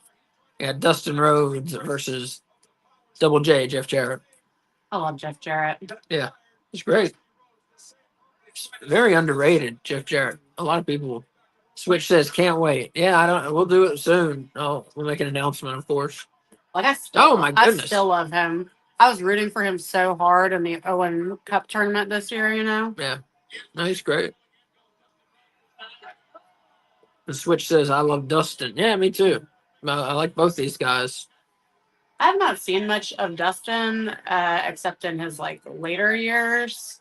You didn't see him as Gold Dust? Oh fuck! I mean, I saw him, like I saw what he looked like, but I don't You see think him wrestle? maybe like a few times, but not much. When I started watching WWE, he wasn't on very often. Or if he was, he wasn't on as Goldust because I definitely would remember that shit. you Man, know? that was such a good character. I remember when he tagged with R-Truth briefly. Yeah. Um, but I don't remember any matches. Just that was like a thing that happened. Yeah. Dustin, or excuse me, yeah. Gold Dust, I mean, was one of the best characters in American wrestling, no doubt. I mean, it really, it would be unpolitic to do it nowadays, but he really pushed the like homophobia button in people. He was very homoerotic in the things he did. Touching himself, touching other guys, and stuff like that, and just acting like a fucking weirdo. Also, to the people he had, crushes on or whatever. Just a great character, and Dustin played it so well. Played it, serious as hell. When he could have played it ridiculous. He was in a gold suit with gold face paint. It could have been ridiculous, but he made it great. Switch says Jeff don't get the props he deserves, and he's still killing it when they put him on AEW. I totally agree. Yeah, I'm a big Jeff Jarrett fan. I loved him in WWF when I was a kid. I loved him in WCW. He got the world title several times. And yeah, I like him in AEW. He can still go. He's still in good shape. He's one of my favorites. Yeah, Jeff Jarrett, definitely. My favorite Jeff Jarrett though was the country music singer when he was in the WWF. When everybody in the WWF had to have a job, like Duke the Dumpster Drosy, Repo Man, Jeff Jarrett is the country singer. So here's a question for you: if you were a wrestler during that time period, what would your occupation gimmick be? IRS was another one. I'll let me think for a minute. I got mine. What? Chiropractor. Dr. Crush Her. Bam. Dr. Crush Her? Yeah. Bam. I do a backbreaker as my finisher. Dr. Crusher was gonna be my roller derby name when I was thinking about doing roller derby until I found out how many injuries they got. Yeah, no, not smart. It looks so awesome though. And those girls are always so. Dustin's got something. He threw it in Jeff Jarrett's eyes. I believe that's some chalk. What it looks like. Who knows? We'll never find out. Salt. Has that man not seen salt before? Definitely wasn't salt. Oh. Ah! Switch says, I can't wait to be alone with my baby tonight. Yeah, that was the Jeff Jarrett song. Oh. He said that song was in my head for years. Yeah, they played it several times. And then I think it turned out that the roadie, better known as the road dog, Jesse James, later, but I think it turned out the roadie sang the song, not Jeff Jarrett, isn't it? I think, isn't that right? And then they had a feud. Yeah, Wait, was that was my favorite Jeff Jarrett, definitely, with the long, like curly blonde hair and just fucking acting like he was a country music star. I loved it. Did he kayfabe pretend he sang it, or like did he actually? He was the one who sang I it. know, I don't think he really sang it now. Speaking of kayfabe, did you see how many? Oh, he did. Switch says, yeah, Road Dog really sang it. Okay. That's awesome. Oh, and Dustin has tied the ref up with electrical tape or duct tape. Duct tape, dude. Duct tape. Yeah. And duct tape over his mouth. So that's unique. Sorry, speaking of kayfabe really quickly, because it's AW related, did you see that like Tony Khan message, like press release or whatever, that was so like clearly fake and so many fucking people believed it? Like thing on the black background? Yeah, like I didn't even read it. God. Like the post that I first saw it on, the person here's Kurt Hennig. The person hashtagged it kayfabe. And in the comments, people were like, "I can't believe that Tony Khan did this." And it's like, what was it? It was a fake statement from him responding to Ray Phoenix's accusations, and one of the things that was in it was like him apologizing to Ray Phoenix because he didn't understand Spanish due to the language barrier, and so the first time he got injured, he didn't understand that he was trying to tell him he was injured. He thought he was hungry, so he got him a sandwich instead of a doctor. And people fucking believe this. Oh my lord. Idiots. Switch says, do you think Dustin is ever going back to WWE to have a story with Cody? That would be really cool. In wrestling, I feel like no, but in wrestling, you never know. Yeah. You never know what's gonna happen. Never. While I support Asa's you never know because it's wrestling, I also would be like really surprised. Just because one, WWE like wasn't doing anything with him for so long. Yeah. But also, I mean, I know wrestlers can say whatever they want and have their own feelings otherwise, but he just seems like such a lover of Ring of Honor and AEW and Tony Khan and the opportunities that he's getting. Yeah. And I can see walking away from a belt to a company where you're going to have like one feud and they'll probably get rid of you, you know?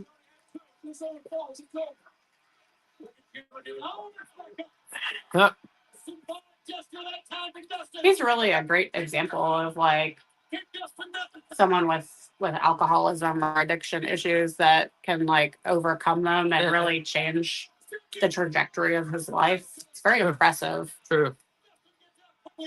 Oh yeah. There's so many wrestling like drug stories or alcohol stories and tragedy, and his is like such a positive turnaround. It's really nice.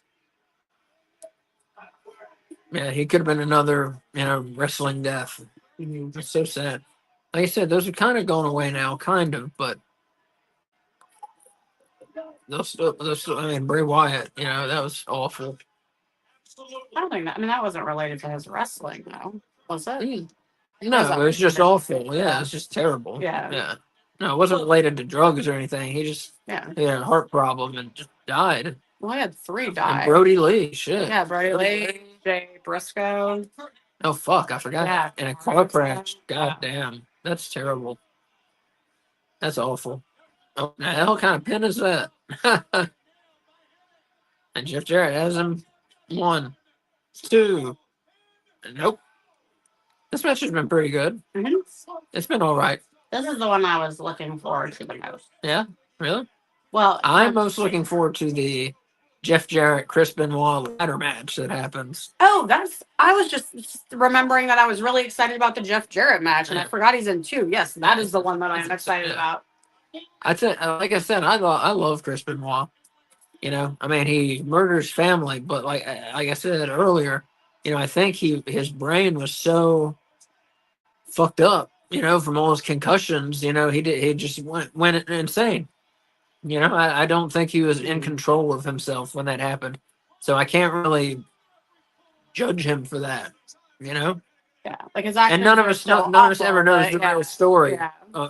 You know, like what really happened and why we don't know. Uh, but that's what I think, at least. So I don't.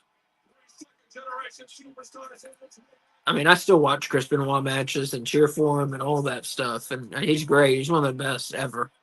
I just have a hard time watching his matches when the woman is out at ringside with him. You know, like that's hard for me That is sad. because that's like all What's I her can think name? about. Forget her name. She went by the woman. Yeah, woman. Yeah. Woman. Yeah, if you don't know, it was Kevin Sullivan's wife, and I think they did a story where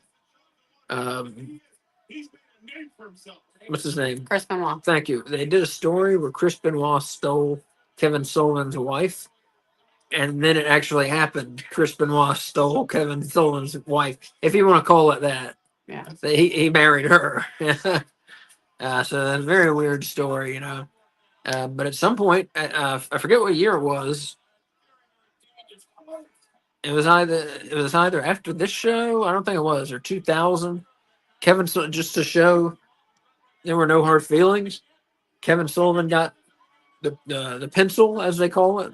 He was the head booker again, and gave Chris Benoit the world title. And then in like five, and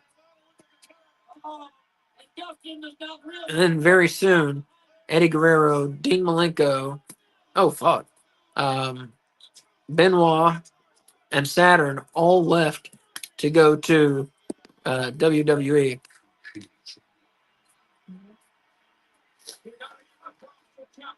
So I don't know who won. Jeff Jarrett won? Yeah. Did he always come out with a guitar that he would smash on people, or was that like Pretty later much on? in WCW, yeah.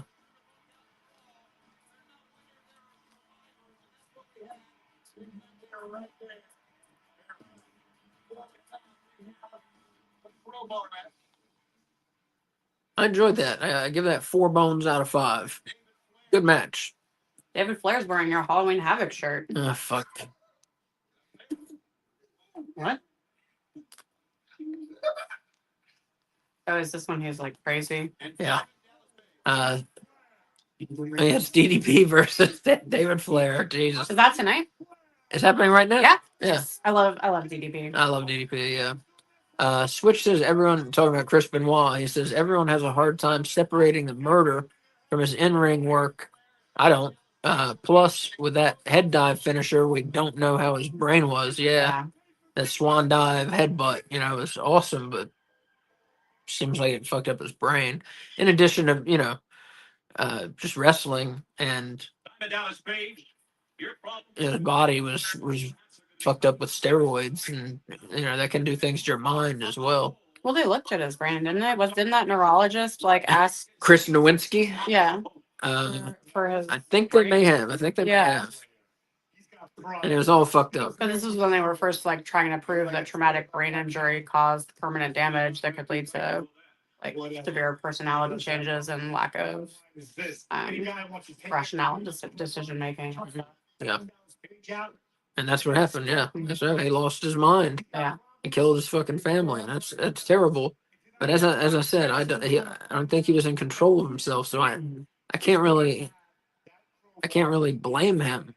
You know, I don't know if that sounds horrible, but like I said, you can't blame somebody for their actions if they're not in control of their mind. Yeah. You know, you just can't. It's like a medical. You know, it's sad. It's a sad, terrible thing. But right, like you said, it's a medical condition. Like he was fucked up and killed his family and killed himself. Which is so interesting because, like, you guys are watching this on Peacock with us. They just added a Richard Ramirez, the Nightcrawler serial killer. They just added, like, No, what? The Night Here. Stalker. what did I say? Nightcrawler. Oh, sorry, not the X-Men. The Night Stalker. But they just added a really interesting documentary about him. It's like 2 parts. But they're talking about how he had like traumatic brain injuries as a child. So like Asa and I were talking last night about like was he in control at all? And it's sad when you have to like execute someone because they murdered people when they have this like medical condition that makes them basically insane, you know? So Switch says Chris was awesome in the ring. Yeah, definitely. Like I said, one of the best ever. Very believable. Very. And Switch says Chris said he was seeing and talking to Eddie after Eddie died. Yeah, well, that's fucked up.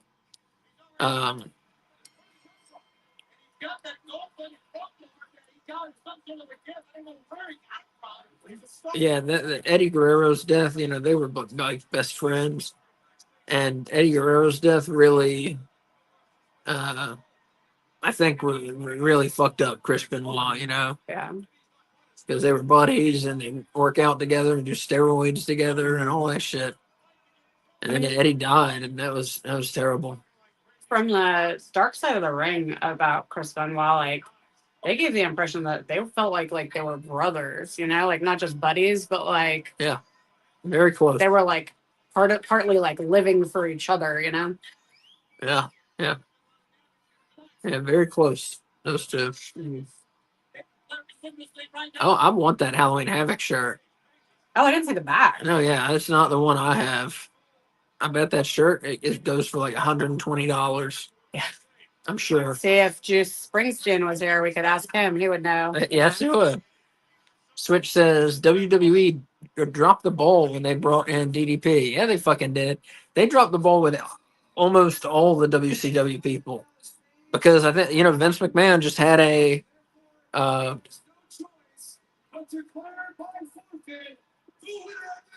Vince McMahon didn't want to. I think he had a what am I trying to fucking say? Vendetta? No. Issue? No, okay. He had an issue with WCW people, so he didn't want to make them like a big part of his company because he liked the people that he built up. You know, Yeah. he favored them over the people someone else built up. But Booker T got some good stuff going on, but like he's the exception that proves the rule. Yeah. Well. Chris Benoit got a little. Never won the world title. Eddie Guerrero, Rey Mysterio. Rey Mysterio. I think he's the best example. Yeah. Well, maybe I'm wrong. Because Yeah. Rey Mysterio is the best example. Well, and Mick Foley. He was a WCW guy. True. Well, he was a WCW guy, and then he was an ECW guy, and then he was a WWF guy. Oh, so you think the ECW part was like the buffer? Kind of.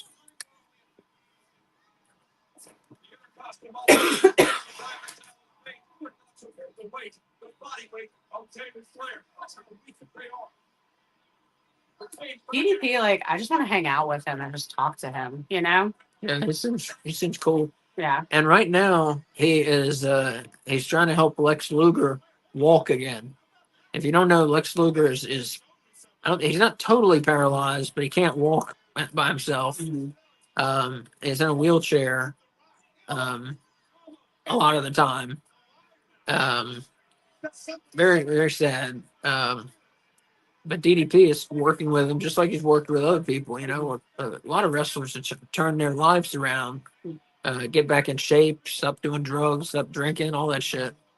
And I mean, like people that like were paralyzed or like not paralyzed, but like couldn't walk, you know? Mhm. He gets them to the point where they're like running. Yeah. It's really, if you haven't looked up DDP yoga and some of the like transformations he's helped do, it's like, And do that, it's like and they do it again. miraculous, you know? Like just like shockingly helps change these people for the better. Yeah. The Switch says, I think only Booker T got over in WWE from WCW. Well, now we named all those people, Yeah. so I was wrong. He had said that before. Like he's Lex Luger was another one, but Lex Luger never got the world title belt in WWF, which is fucked up. We met him the other week. Was it 2 weeks ago? It was Thanksgiving week. I don't Yeah. know. Yeah, we met Lex Luger, and he was very nice. And I just told him, like, he was one of the first wrestlers I ever liked. Mhm. He was one of the first wrestlers I ever saw on TV, actually. And Ace's mom like loves him. Yeah, yeah. Really love Well, he's a big time Christian, him. so I Yeah. think she likes that. But also, I think she likes him because he's sexy, sexy Lexi. Mhm. Switch says K Wright. I forgot about them. Yeah, Mhm. so yeah, there were a bunch of people who got over from WCW.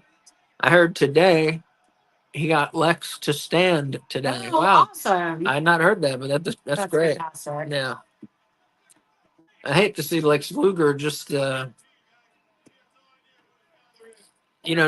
muscular, very slight physically now because he can't work out or anything. Yeah. I hate to see him, but he has a good attitude still. He's smiling and everything. And he's always posting positive things on X. What is this? Crowbar on a pole match.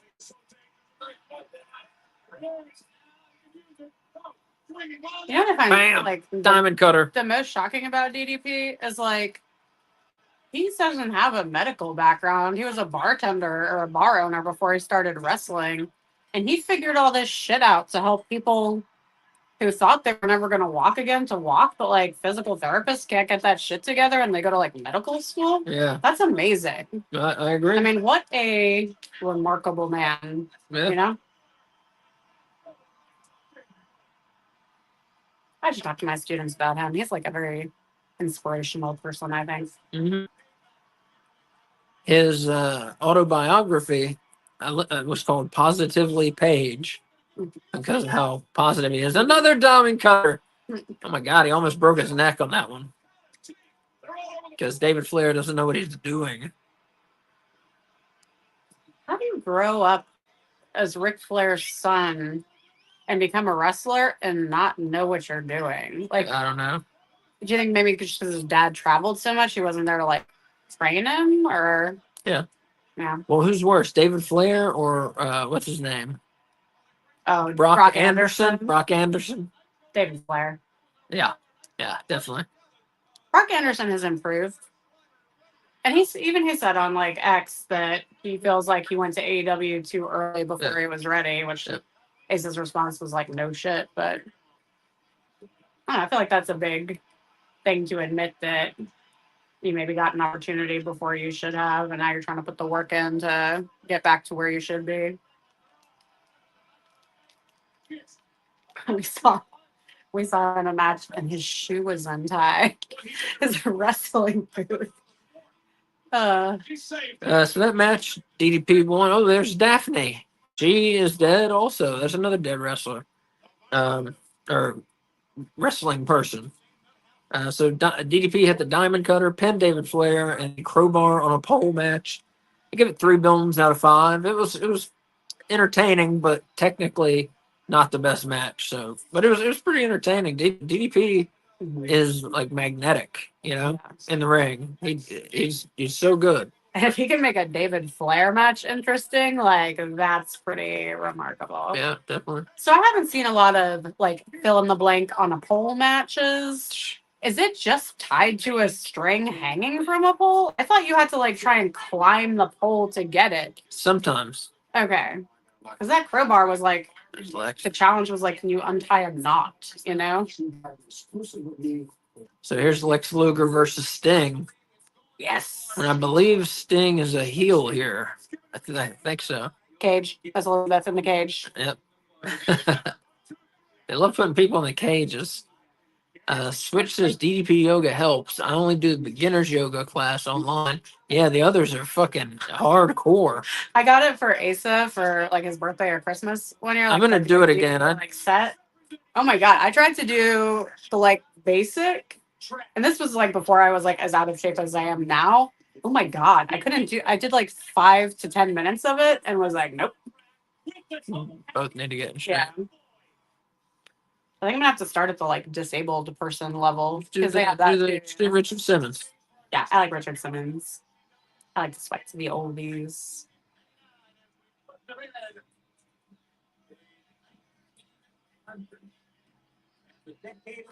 You can have the rest of my piece of pizza.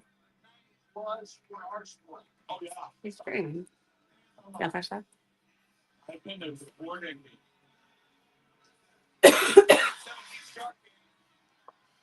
Oh, he's like beefy there. But like in a different way than Lex Express beefy, you know? Mhm. It's interesting.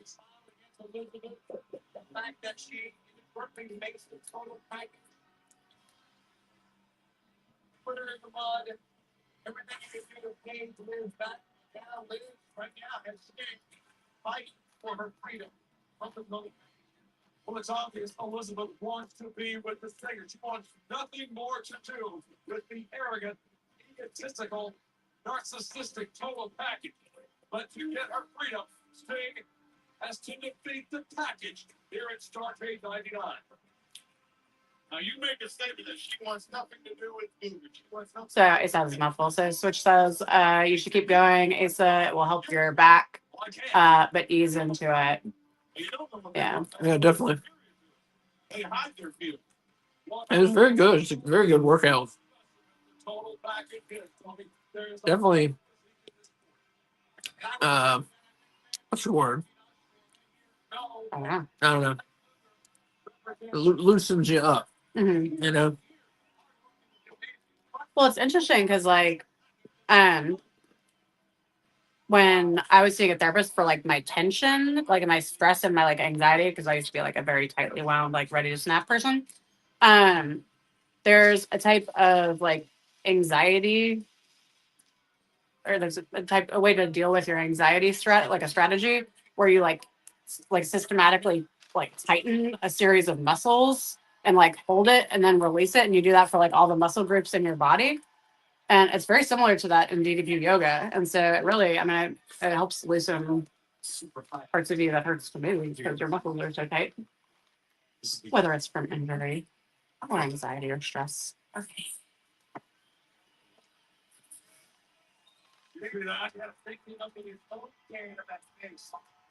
We've already had 9 matches on this show. How many are on the show total? I don't know. We got Sting and Luger. Mm-hmm. We got Benoit versus Jarrett in the ladder match, Mhm. and then we have Goldberg versus Bret Hart. I think that's what's left. And if you just joined us, we are at 1 hour, 46 minutes, and 50 seconds. 1 hour, 46, and 54 now. Probably know each other better than any two. Wrestlers currently wrestling today. He says, Asa, is it your sciatic nerve, if you don't mind me asking? Actually, my my disc, like one of my discs was degenerating. So my spine is sitting on a nerve. But I had a surgery 3 years ago, a spinal fusion. You probably heard of it, where they cut out a piece of my spine. That was the laminectomy. Laminectomy. They cut out a piece of my spine so that they could get the hardware in, and they put the 3 screws in me, holding the Vertebrae? holding the vertebrae in place, so they're not pushing on anything.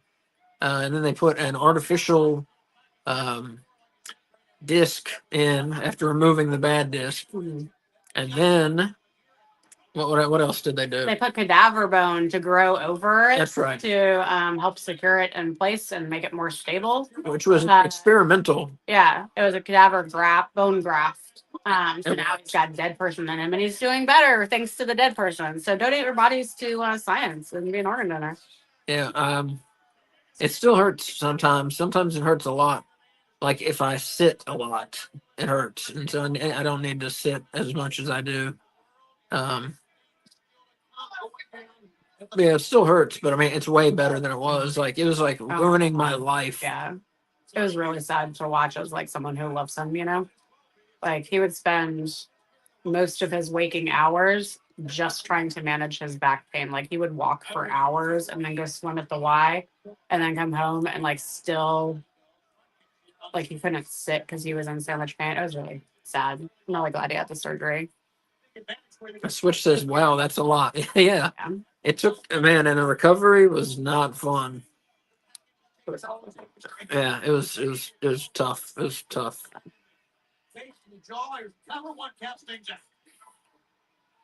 They really did not prepare me for how hard the recovery was going to be.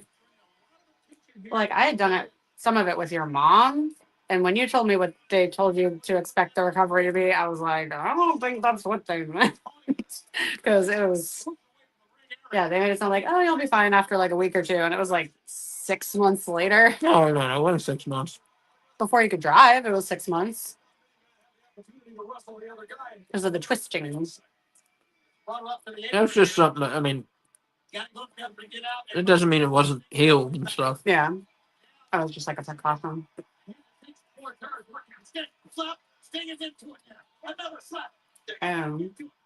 Well, apparently this is a no disqualification match now.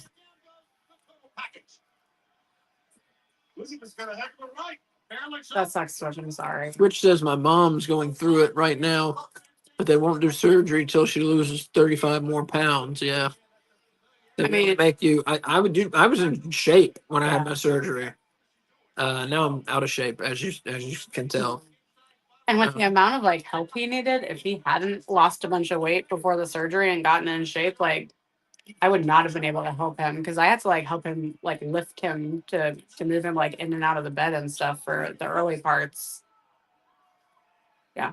I hope your mom's okay. Yeah. And that she loses the weight so they can do it because it really, I mean, it changed Ace's life for in such a positive way. Yeah. Definitely encourage her. Mhm. I tell you, the best way to lose weight is, well, one, walk a lot, and two, portion control of your food.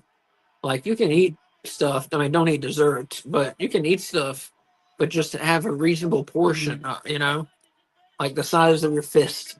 It should be a portion. That's what I would tell her, just for some advice. Yes, it said Sting still don't feel like a heel. Yeah, he's the face here. I was mistaken. He's the face. And if your mom has a hard time walking because of her back, like encourage her to try like walking in a pool. Because that can take some of the weight off while you're walking. Like his spine doctor, I forget what they're called, encouraged him to do aquatic exercise to help his back prior to surgery. That helped. I need to get a Y. Can I get a Y membership Yeah. again? Okay, good. Well, Oh, and I have a membership. We can go together. yeah. I have a free teacher You never membership went that I've before. never used. You never went. Yeah. Well, I used to belong. I went every day, and you never went. Stinger Splash. Sting is looking great in this match. Both these guys are. This has been one of the best matches so far. When you had your membership, didn't have a free membership then. Oh. Switch says I bought her a sit-down rowing type bike. Yeah, that's good. cool. Yeah. Who's that? Oh, that's Miss Elizabeth. Miss Elizabeth, yeah. I was thinking she was in the cage, but that was the video package. All right.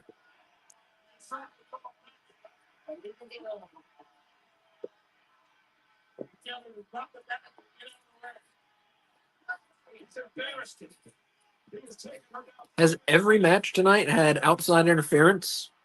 Look at her scorpion top. That's awesome.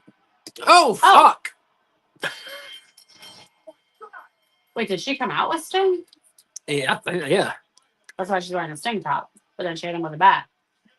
Yeah, Never trust apparently. women in wrestling when they're not wrestlers, Nope. and sometimes when they are wrestlers. Nope.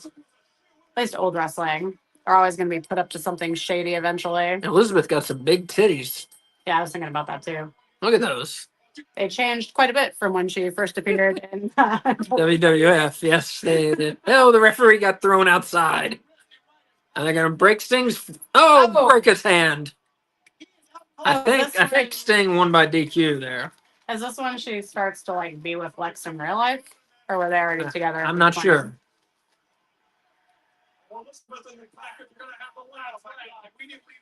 Poor Sting. Oh. Sting don't look so smart now, does he? No, he does not. He's not looking good at all. He didn't see the smart coming, but the package and the genius Elizabeth. God, oh, damn. The stinger. Finally, thank God, get some help out here. Oh. That is such a cool Sting shirt. Like I want that. I mean, obviously Oh, hers? not as low cut as that, but that's awesome. You can't wrestle with one hand. Well, obviously he's got a concussion. He's got a broken wrist. I don't think the hand is ready.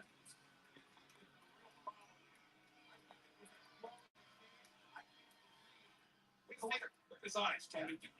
We've seen her hit people with So that one, excuse me, Sting beat Lex Luger by disqualification when Miss Elizabeth interfered. I give that one 4.5 bones out of 5. I really enjoyed that match. Both those guys are two of my favorites, like very top favorite. Yeah. And we met both of them. I met. Yeah, both you of bet them. that. I met both of them like 2 weeks ago. That was very cool. I didn't meet Sting because I was meeting Darby, but he was standing next to Sting, so I got to see him. It was very cool. Yeah, that's cool. I wish I had gotten to meet Darby.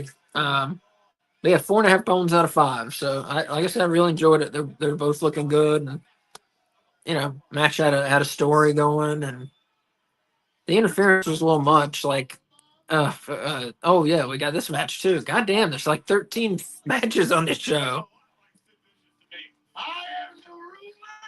That's so creepy.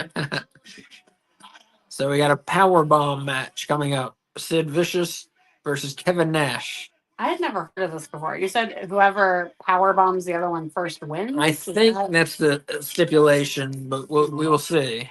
I mean, that makes sense if it's called a power bomb match. Both of them use that as a finisher. Mm-hmm. What is going to be the determining factor? They both get the power bomb. Who's going to use it in this matchup? You and me, one-on-one. I like a power bomb, but I like a blue thunder bomb way more. No. Yeah. No. With like the spinning and the slam. Hell Sid yeah. Vicious, the ruler of the world with the fucking power bomb, man. Awesome. And Vader did the power bomb, and when they were tag team, they were called the Masters of the Power Bomb. So yeah, Sid and Vader as a tag team, fuck yeah, that's hot.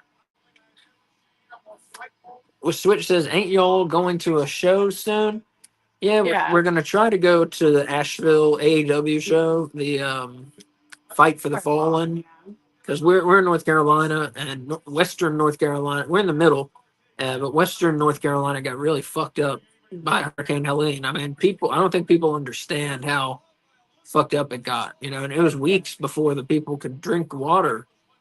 And it was weeks before they had power. It was like a month before. A month, they could yeah, it was like a month. Even now, because I'm in I used to live in that area, and the city that I lived in, or town that I lived in, got decimated. And so I'm on one of the Reddit threads for Asheville, and people are still testing their water for lead, even though it's drinkable, because they don't trust it, and some of the pipes and stuff were damaged still.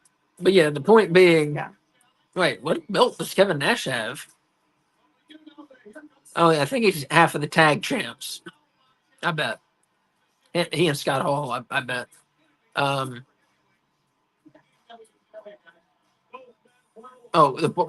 point was, the Fight for the Fallen, that would be cool to go to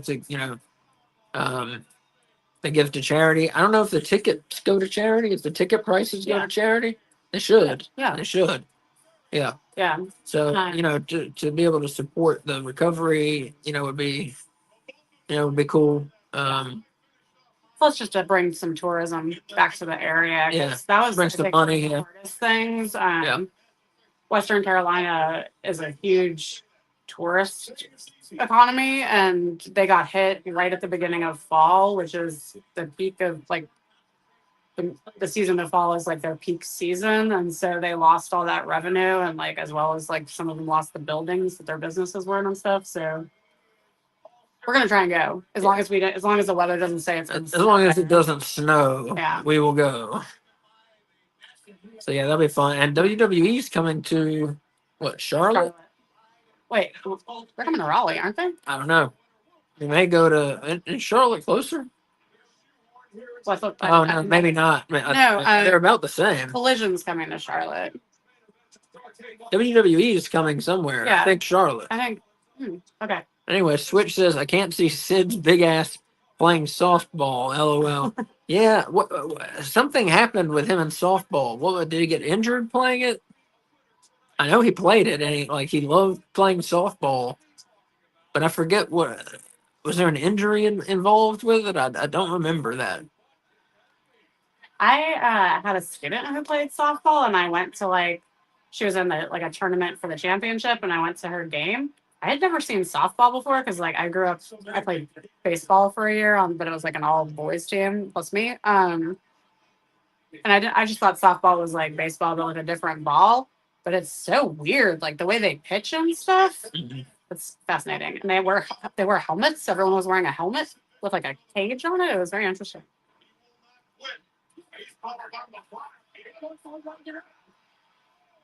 Yeah, I don't know why baseball players don't wear helmets, especially the guys in the infield. Yeah. First base through third base. Because I don't know, I've been hit with a baseball several times, and that's not a pleasant feeling at all. I would want the pitcher to wear a helmet. Oh right, yeah. They're right in the line of fire. True. Now Sid's got a injury on his back there. Switch says instead of Sid showing up for WWE show, he went to play softball, but told Vince he was sick. Okay, that's what it was. Yeah. Thank you. Weird. But Sid seems weird. Yeah. He just died, yeah. It's a couple months ago. Mm-hmm. That's sad. We're talking about a lot of deaths tonight. But I mean, this is from 1999, though. Yeah. Every time we watch any kind of retro watch along, you spend half the time telling me who's dead. Or not even watch alongs, just anytime we watch a retro show together. You're right. Although maybe that's just a WCW fan thing, because when Juice was on the show, he was also telling us who was dead. Yeah, Sid was the shit. I really liked Sid. And of course, there was that whole thing with Arn Anderson. If you want to hear my take on the story, I'm not going to repeat it, but you can listen to the first episode ever of No Bones About Wrestling, and I talk all about Sid and Arn Anderson. So. And some other WCW stuff. Yeah. I thought you talked about Mick Foley. I talked about both. Oh, okay. Yeah. Sorry, it's been a while since I listened to it. Yeah. That was when the show was just Asa. Switch says every time a wrestler dies, it hurts like losing a family member because I grew up watching him. Yeah, I hear you, man. It sucks. I mean, think about our favorites in the last 20 years are gonna die, and it sucks. I mean, people you really love because of their physical ability and their charisma. It's like Rob Van Dam is gonna die. That's gonna be a sad fucking day. Ric Flair is gonna die. That's gonna be a sad day. I mean, yeah, I get what you're saying, man. Most celebrity deaths don't really affect me very much. I don't mean to sound prude, but they just don't. But yeah, when wrestlers die, it's sadder to me. Because I spent so much time watching them. Well, it's different than other athletes too, because wrestling careers last so much longer than professional sports, and so how long have you been watching Ric Flair? I mean, for 35 years, close or something like that. 31 years. Yeah, I mean, so that's a relationship at that point, like you said, it's a family member. I think the only celebrity death where I actually cried was Alan Rickman. Alan Rickman? Yeah. Who's Alan Rickman? Snape? Oh. And sound like his name. From Robin Hood, Sid's going for the power bomb. Oh. It's not going to work. There we go. He got it. No. Does that count? No, the ref didn't see it. Well, I mean, even if the ref saw it, does that count as a power bomb? You just drop them on their butt? That's a power bomb. Switch says, no lie. I cried when Dusty died, Rowdy Piper, Razor Ramon, Vader. Yeah, I understand, man. It's like Kay was saying. It's like you feel like you know these people. You know, even if you never met them, you like I said, you spent so much time watching them. Like I've been watching Jeff Jarrett since fucking 1994. You know, Mhm. but yeah, they're just like a part of your life, wrestlers. Friends come and go, but the wrestlers, they Yeah, stay. They stay a steadfast that's true. portion of your part of your life. That's true. But yeah. Speaking of terrible things in wrestling, Dark Side of the Ring is returning Wow. in March, I believe. Nice. And if y'all don't watch that series, if you haven't seen it, watch it. It's now. I'll give you a warning. There's a lot of fucked up stuff in it, and it's very sad. Mhm. But it is very interesting also. Um, There's a few episodes that aren't as sad. Like Yeah. most of them deal with people like dying or something along those lines. Yeah. But there's like one about Brawl for All, and there's one about that like airplane ride from hell or whatever. Yeah. And those are less sad because no one is dead. True. Where Ric Flair allegedly shaked his cock Shook. at someone. Shook. Yeah, thank you. I knew that didn't sound right. Yeah, what is wrong with me tonight? He shook his cock at some woman allegedly. But hey, it's Ric Flair. You know, take it as a compliment. Am I right? I thought she was alleging more than that he like That, did it like within very close proximity Yeah, to her and like that's- pressed himself like against her clothes. that's what she said. Yeah. Wait, what?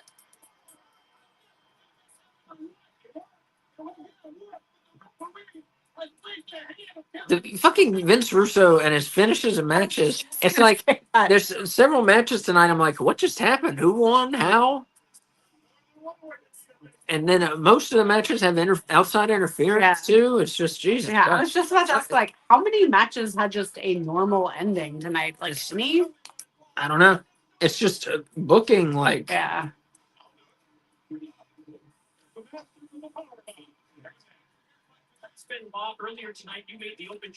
I give that one 3.5 bones out of 5. It was entertaining, but the end was confusing.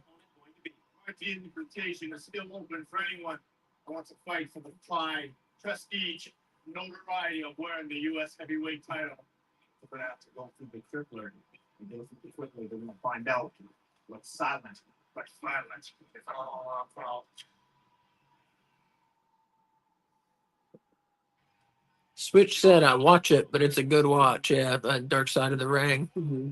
And he said, it's the Nature Boy, though. Yeah. I mean, I'm saying that, I'm not saying that seriously, obviously. If he really did that, that sucks.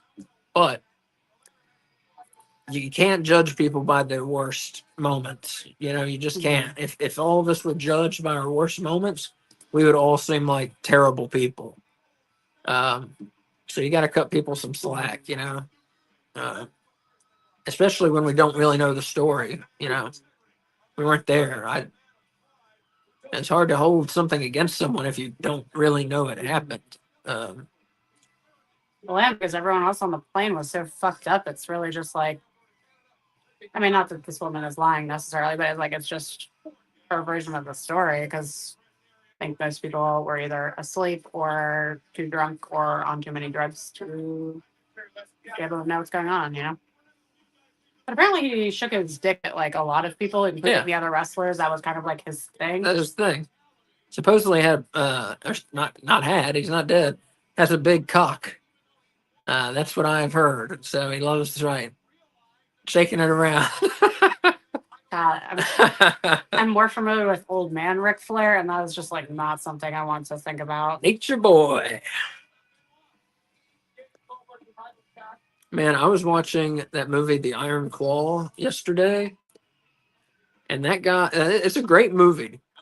But that guy who plays Ric Flair is fucking terrible. It's like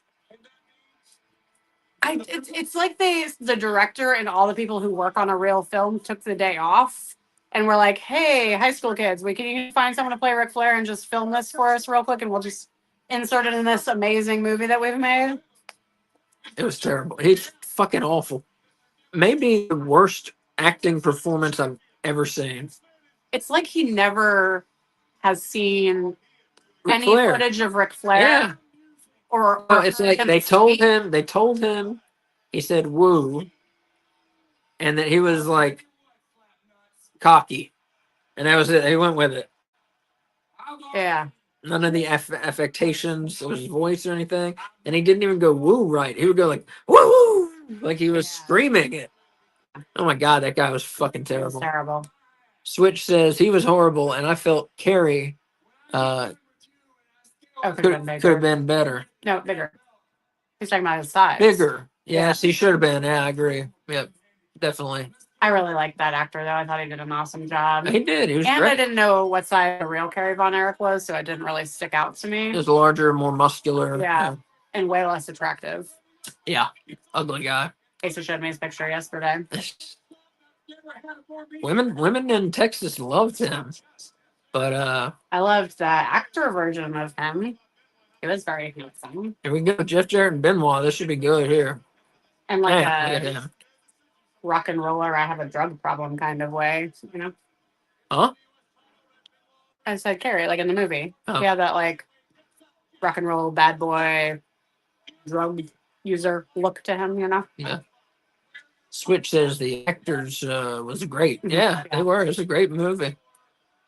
The actors who played the Von Erich family, yeah, were all good.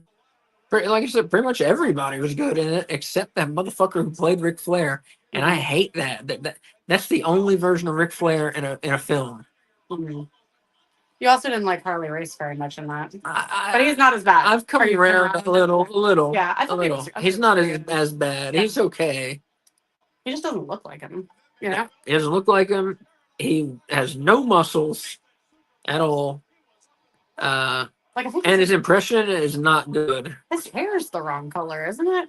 I think it is. Yeah. But he's okay. He's okay. It's not awful. Mm. It's just not great. Yeah.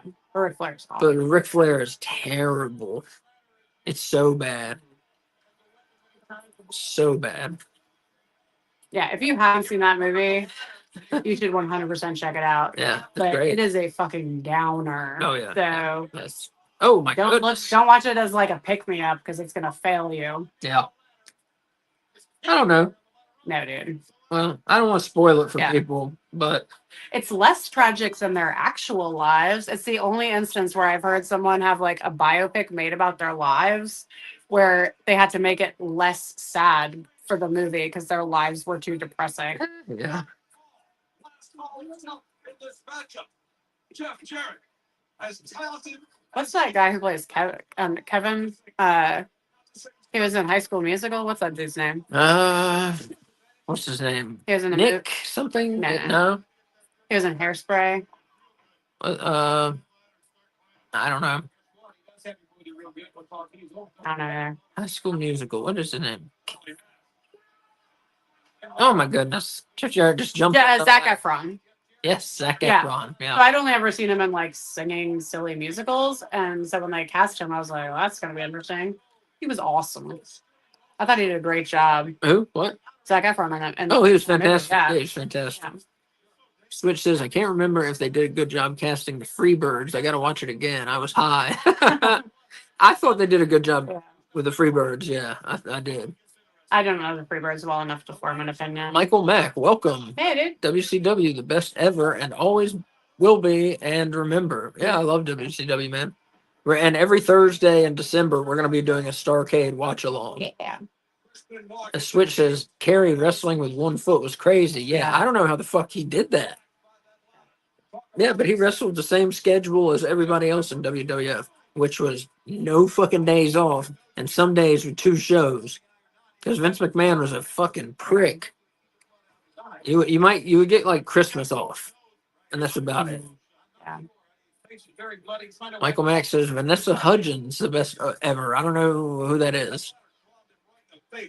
Vanessa Hudgens was on Monday Night Raw last week. You watched that. You did a watch along, didn't you? Yeah, Vanessa Hudgens. I have no idea. No idea. Can you give us some more information? Because I don't watch WWE. Vanessa Hudgens.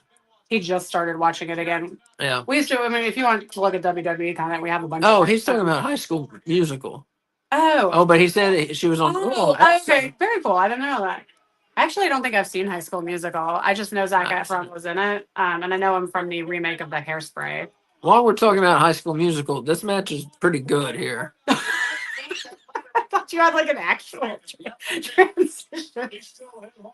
That was my transition. Yeah, let's watch the match. Look at what's about to happen here. Look at this shit. God. Oh my god. Oh, I've never seen that one before. Wow. Jeff Jarrett's bleeding from his head.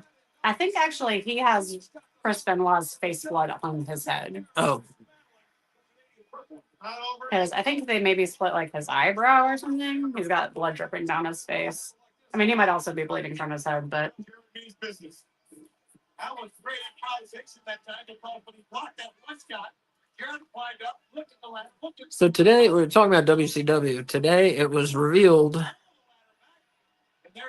that in 2026, all the WCW content, the World Class Championship Wrestling content, the Florida content, the Jim fucking Crockett Promotions content, it's all going away in 2026. So record it while you can, people. Can I ask some questions about that? Okay. So their contract with Peacock goes to 2026 for that content to stay on there. Yeah. Did they say today it's not moving to Netflix? They're just not going to have it available for streaming? Oh my god. Oh my god. I believe something like that. Yes. It was. I think it was leaked. Oh my God. I mean, but it was. I forget who it was, but it's like a reliable source. Can we start like a change.org petition? Yeah, we're going to. Michael Mack. Switch. Here we go. Wait a minute. Michael Mack, Jeff Jarrett, a legend. Yeah, definitely, man. Switch says, "Remember the days of one ladder in the ring?" LOL. Yes, I do. Yeah, and that's what a ladder match used to be, and then it became fucking crazy. People hopping from ladder to ladder and do fucking swanton bombs and shit. I came to wrestling late in life, so I never knew that there were matches where it was just one ladder. Yeah, that's what a ladder match used to be. Yeah, that's interesting. Michael Mack, Raw going to Netflix 2025. Yeah. So the oh my god. So the content, geez, the content will still be on Peacock. The other promotions content. So I taped a show today and it went well. I just put it on my TV and taped it on my phone. I taped it. I recorded it on my phone in 4K. And yeah, it was Clash of the Champions 24. Oh, look at that. Jesus Christ. Yeah, so pick your favorite pay-per-views and start recording. Exactly, yeah. I mean, put them on a hard drive or something. That's what I'm going to do. I can't believe I might record another show tonight. We'll see. I can't believe they wouldn't put it on Netflix. Like, there's no reason not to. No, there's no reason not to. Space maybe, but yeah, but I don't know. If Peacock can do it, you don't think Netflix can do it? Yeah. Well, Netflix has a much larger library. Well, Netflix fucked up that. Yeah, I was about to say the Mike Tyson fight. But how many people? It was like 60 million people watched it or something, wasn't it? I have no idea. I don't know. I don't know. That might be an insane number. That's like 1 out of 5 people in the U.S. That sounds about right, though. I think they tried to watch it. Yeah. Yeah, we had to keep like every minute and a half. We had to back out and go back in. That was really before the fight, though. Like once the Tyson fight started, we were pretty okay. That was one of the saddest things I've ever seen. That Mike Tyson. I swear to God. Oh my God! What's coming here? Oh my God! Look at these two. These two are crazy. Oh, oh man! This has been an excellent match here. This is the match that made me pick the '99 Starrcade when Asa was telling me what was on each card for me to choose. This was the deciding factor, and I made a good choice. Switch says, "Bro, I hope Raw won't glitch like that damn fight on Netflix." Yeah, I think it'll be fun. Like I said, everybody was watching that fight. Everybody wanted to see Mike Tyson knock that motherfucker out. But yeah, the Raw won't have as large an audience. They'll have a larger audience than they've had, I think. But I'm hopping on with you. Oh, okay. My phone's about to die.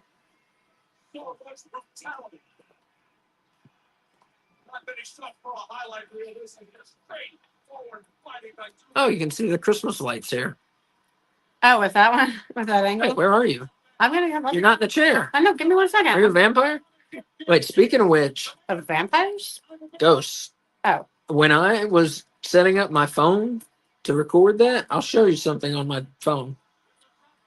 it's the last few days since we have a ghost in the house, which I haven't been home, so I can't really We do say one way or the other. But very strange things happening in our house, and I'll show you what I'm talking about. okay. Yeah, one of our belts was Oh. moving yesterday. Yes, correct. So I know I'm gonna sound crazy, but it happened. I was. Oh shit! Look at that! Oh, Oh! yes, God. man. Benoit was so fucking good. Mhm. Look at her. He looks like a damn action figure. Yeah. Get it? Did he play football? Not that I ever heard. He's got a football head, you know. Yeah, with a bloody nose, Benoit keeps Not- the U.S. title. Not like his head is shaped like Beautiful. a football, but his head is shaped like a football player's head. That's what I meant. He's not like Hey Arnold, you know.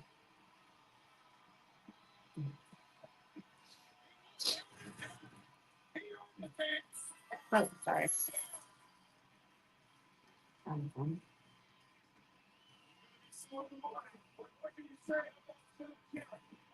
What the fuck does airplane mode do? I never put it on that before, but I didn't realize people could still text me when I was in airplane mode.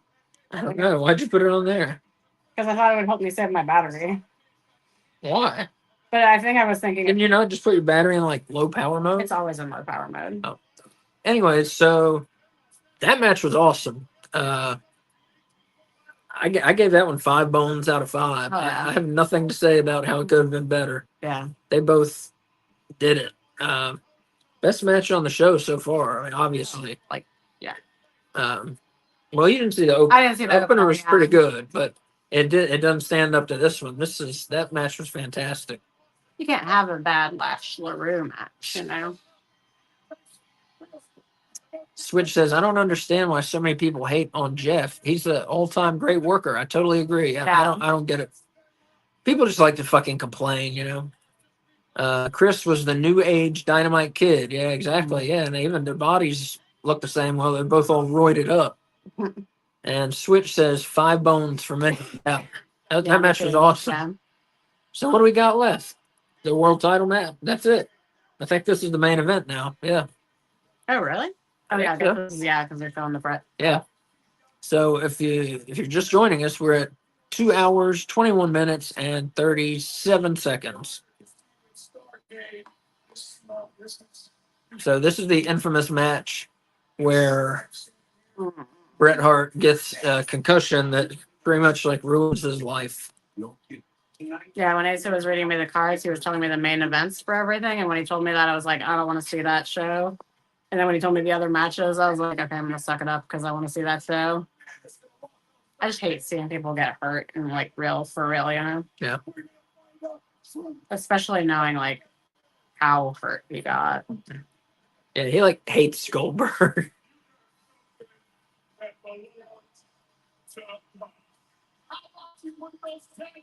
He's very vocal about how he did not belong in a ring. You know? That's when Goldberg and Bret Hart were the tag team champions. That didn't last very long. I forgot that happened.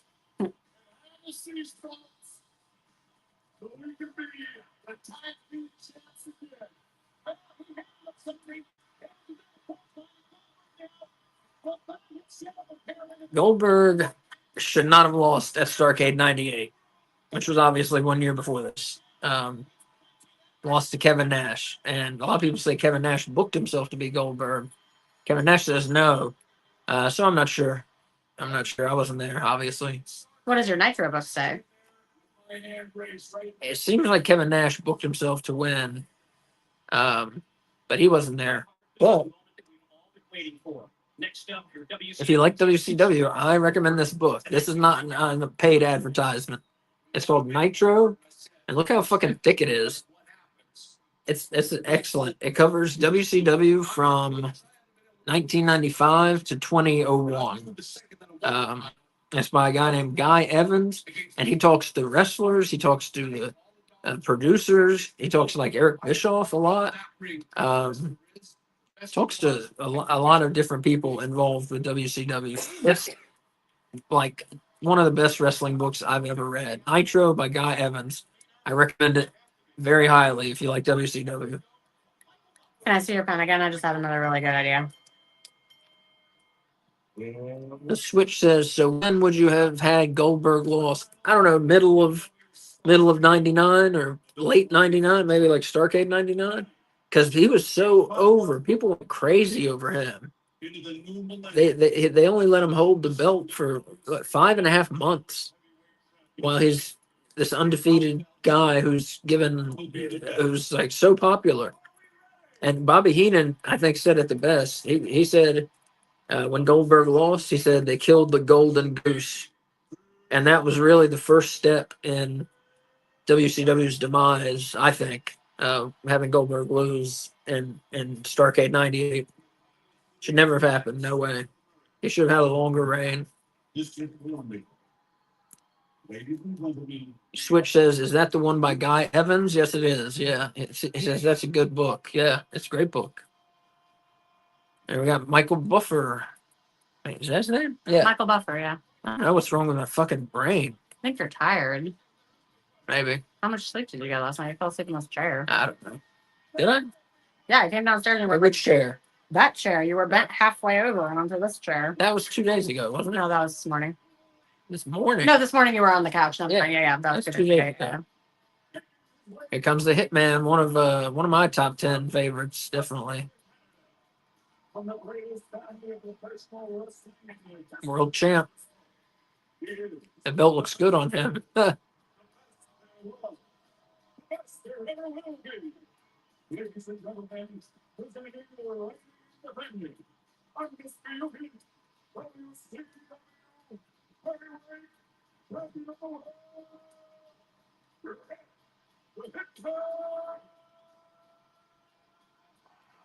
Bret Hart's autobiography. I forget what it's called, but it's really good. Some wrestling books you can tell like the ghost writers really changed how the wrestlers talk. Mm-hmm. Like Stone Cold's autobiography does not feel like Stone Cold is saying it, but Bret Hart's autobiography sounds like he is saying it. It sounds like what he would say. It's like the Mick Foley books. You can tell Mick Foley wrote it, like for real, wrote it.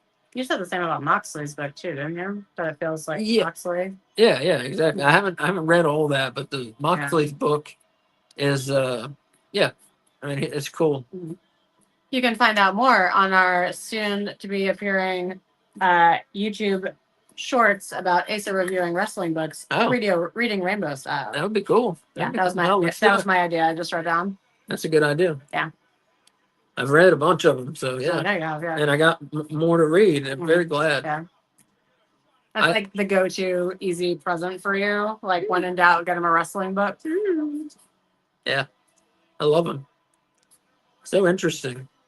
Is Stone Cold's called because Stone Cold said so? Yeah, I believe so. But I was gonna say it would be like a real big missed opportunity if they didn't go with that.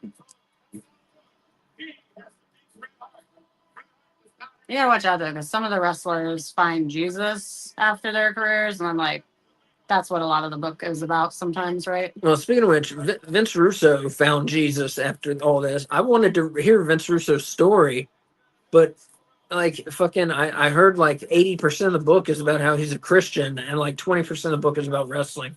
So I'm not interested in that. Switch says Bret is my third all-time favorite. Nice. Man, he's in my top 10. I don't know where though, but he would definitely be in the top 10 for me. He's number one for punches in my book. Oh yeah, best punches. Best punches. Switch says Goldberg might not have been a great wrestler, but he was so over. Yeah, exactly. And that's what wrestling is all about. It's not. I mean, we like a lot of fans like the technical ability of the wrestlers, but that's not what it's about. It's about who can draw fucking money, who can make money. And Goldberg was having WCW make some fucking money.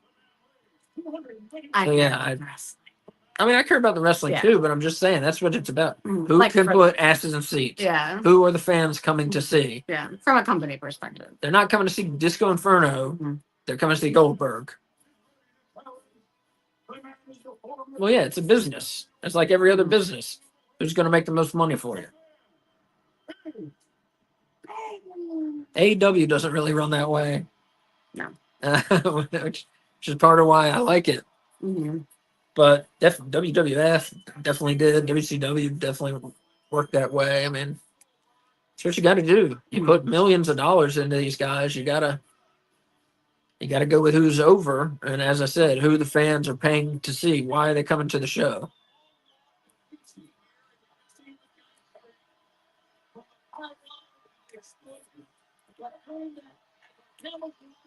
This is a big match here. You know, Bret Hart versus Goldberg.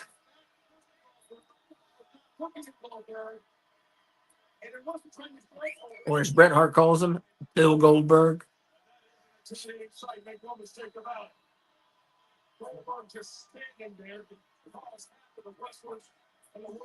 yeah, if you just joined us, we're on the main event now.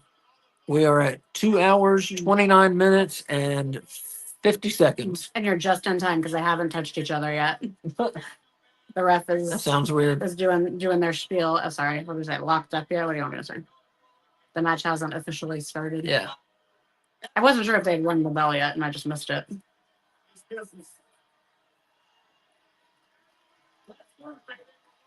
Bret Hart wouldn't shake his hand after this match. Switch said, no Diddy K. About it? You said that they haven't touched each other yet. Oh. Sorry. I don't know what's going to happen to that dude. But if the stories are true, like, Jesus Christ.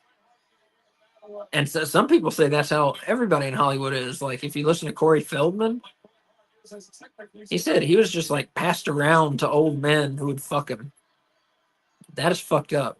Yeah. And all these, like, parties, these, what's the word? I don't know. Bacchanalias. We'll call them. Orgies? Is that where you're going? I'm not sure if they were orgies, but bacchanalias. You know, everybody getting fucked up. Everybody fucking. Is that named after Bacchus? Yeah, what? Is that named after Bacchus? Oh, yes, I believe so. Yeah. Huh. The Greek god of wine and celebration. Which said, was this Brett's last match? No, it was not. He wrestled with a concussion just because he didn't, you know, he doesn't like missing dates. And he got another concussion, I believe. I could be wrong on that, but the concussion or concussions affected him. Affected him so much. They're right. He did. He had to retire, but didn't he come back? He came back, yeah. Was he wrestling? Yeah. Because when How many matches? I don't know. I don't know. I didn't even know who he was because he came back when I first started watching wrestling. Like, He wrestled. I don't know. I have no memory. You know this. I think I saw him wrestle. Shawn Michaels was wrestling at the same time also. I don't know about that era, so I don't know. Oh wait, I have my phone. I can look. Switch says, how is Brett not a trainer or producer somewhere? That's a very good question. Yeah. I think really he got tired of the business. I mean, especially, you know, when Owen died. Yeah. I think that took a lot of his love for the business away. Understandably. Yeah. And I think now he kind of wants to be away from it. Mm-hmm. So I get that, yeah. Except for sharing his thoughts on everything. That's what it is. He says, I don't count the Vince match. Yeah, I think it was like one match. That's what I think. But yeah, he retired. This is 99. He retired in 2000 because of his concussion. And then he went on to have a stroke. I didn't know that. Yeah, which might have been related to the concussion. I don't know. I'm not a doctor.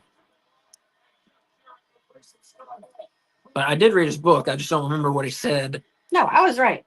In 2011, he had a tag match where he was with John Cena, and they defeated Ricardo Rodriguez and Alberto Del Rio on Raw. All right. And then in 2010, he had two matches back-to-back nights. One where he tagged with the Hart Dynasty against the Nexus. They had like a series of matches. Huh. How the fuck does that work? They had matches like 5 days in a row. Yeah. Oh, they're house shows. Yeah. Okay. Yeah, he wrestled a lot in 2010. He had House shows are fun. House shows are usually better than a TV.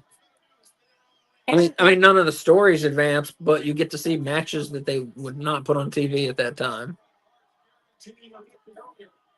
So I'm sorry, go I ahead. would really recommend if a house show comes to your area, Mhm. definitely check it out. Especially like a WWE one, you'll see matchups that you would not see on TV. You know, them just kind of trying something out with two guys or two girls or whatever. Is anyone still doing house shows? I don't know. I don't think so. I don't know. Because AEW AEW did like one or two. Yeah.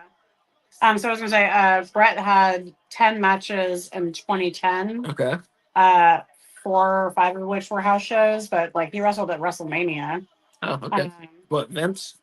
Yes. Ah. And then after that, he had 10 matches. His last one was the 2011 where he tagged with Cena. So this was when I watched. This was the Bret Hart that I knew because this was when I was actually watching wrestling for the first time. I did not know all that, honestly. Yeah, I stopped watching wrestling for a while. Like I went to college for a second time to get a second degree, and I didn't fucking do anything except homework. I didn't. I would watch stuff while I did homework, but not wrestling because it would distract me too much. You know, so I didn't watch wrestling during that time. Plus, like you're missing half the fun if you're doing work while watching wrestling. You're just like listening to a match instead of seeing it. Yeah. Well, I had to do homework all during when the fucking Cubs won the World Series in 2016. Except Game 7, I didn't do any homework. I was there for that. Yeah. That World Series was so cool. That's so awesome. I love that baseball team. His name David Ross, was that his name? It sounds right. Yeah. Oh my God, the referee. Charles Robinson got hit. He coached the Cubs after that at one point, didn't he? Yep. Yeah, I like him a lot. Managed. Managed. And baseball. baseball. Yeah, baseball's managed. Watch it. Oh! It's the same. Goldberg almost killed himself on the fucking pole. Like, for real. Post. What did I say? Pole. Post. I'm only clarifying since there was a pole match earlier. You know. Oh, shit. What is that called when people do that when they hang upside down on people's legs with their legs crossed like that? I love that move. I don't know. A lot of people, or not a lot of people, the people in AEW who do that, like usually do it from the ropes, you know? Mm-hmm. There are several women that use that. I just think it's awesome. Like it looks so cool. It looks like it would actually hurt.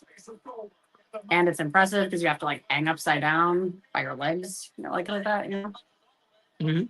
If anyone else knows what that's called, I'm curious.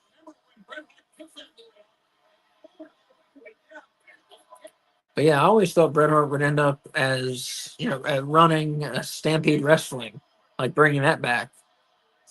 But like I said, he seems to have not much interest in the business. He appeared at a couple AEW shows, but then later he called AEW trash. Garbage. Garbage, yeah. So, I don't know. I didn't realize he appeared at AEW shows. I don't know. When was that? He, I think he awarded someone the world title one time. Oh. I could be wrong, but I think that happened.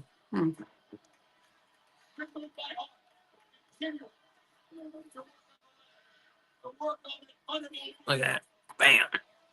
Bret Hart shit looks so good. I was just thinking, like, when you see people do that now, they stop with like 5 inches between their opponent and them. Mm-hmm. But like, he makes it look like he's like really making contact and then applying pressure to that contact. So good. Bret Hart is known as a very safe worker. Pretty much like the safest workers reputation that I've heard are Bret Hart and Hulk Hogan. You're leaving out Corbin. Who? What's his name? I wouldn't account that. You said that that's what he was most known for. It is, but I'm not putting him up there with those guys. Oh. Because you're listing good wrestlers, like really good wrestlers. Yeah, I'm listing people that had a lot of matches. Yeah. What was that guy's name? Corbin. Baron Corbin. Baron Corbin, yeah. I don't know where he went. the Indies, I suppose. I don't know. I thought he went down to NXT for a while. Yeah, they released him. Oh, did they? Oh, Yeah, okay. yeah. I don't know. Figure 4. Nope. Can't get it. Oh,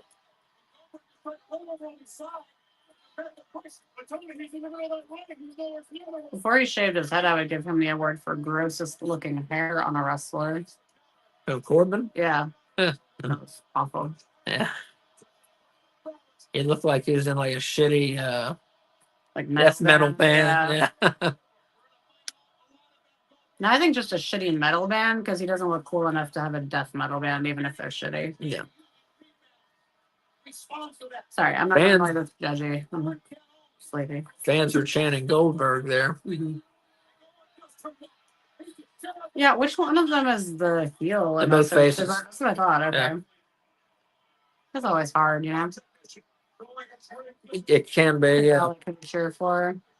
Well, the biggest face versus face match ever, I think, was WrestleMania 6, Hulk Hogan versus the Ultimate Warrior. I mean, that crowd was pretty split, Mm-hmm. very split. It was like the younger people wanted Warrior, the kids, but the older people were still for Hogan. You know, Yeah. that's the way it looked. It looked to me in the audience. Are we gonna do a Santa with muscles watch along? I don't know. You don't want to suffer through that a second time? Yeah, I don't know about that. Maybe. If you haven't seen Santa with Muscles where Hulk Hogan plays Santa Claus, it's terrible. Maybe we could do like Suburban Commando. But it's Christmas. Yeah, his acting is like the worst acting Oh, I've ever seen in a movie. It's bad. And he's got hair Yep. in that movie, like on his head at the top. I mean, like the. He came out on Nitro at points with that hair. Was just like taped on and he would just untape it? I don't know. Because that was before, I guess I don't know how long hair plugs have been around, but I mean, I think it was just a wig. yeah. I thought.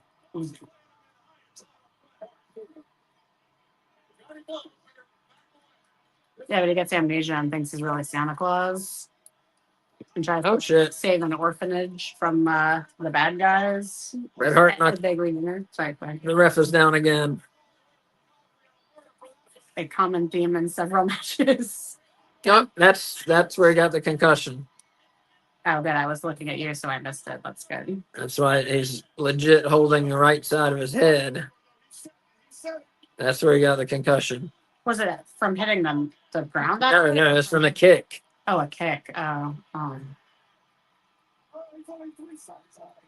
See, and the ref's not in there to check on him. Right, And so Goldberg doesn't know that he's hurt. right. I gotta watch that shit, you know, with like the refs being like out.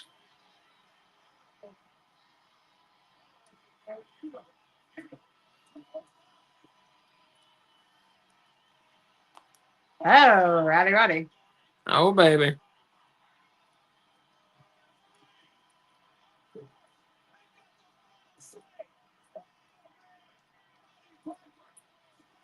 So since Goldberg's in the match and I'm talking about wrestling Christmas movies, I would be remiss to say, no, we got Santa's Sleigh.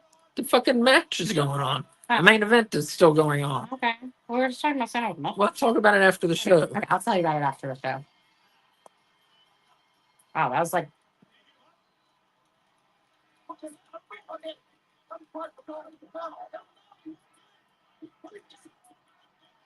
Is it just taking it?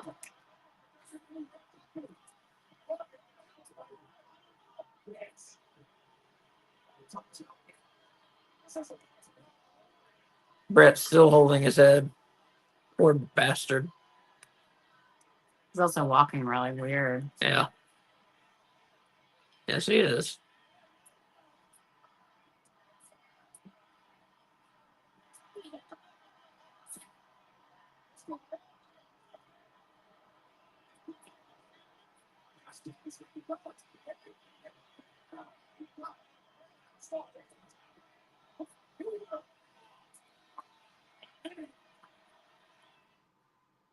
Yeah, I feel like I could have talked through that. Was that it? That was it.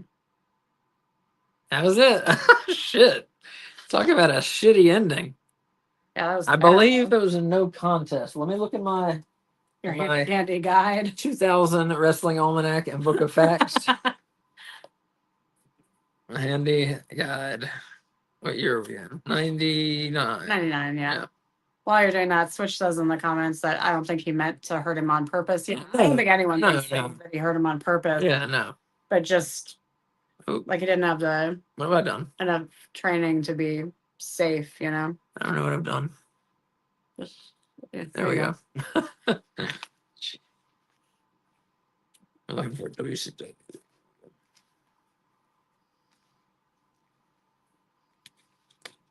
I'm trying to see what the actual Official finish. yeah.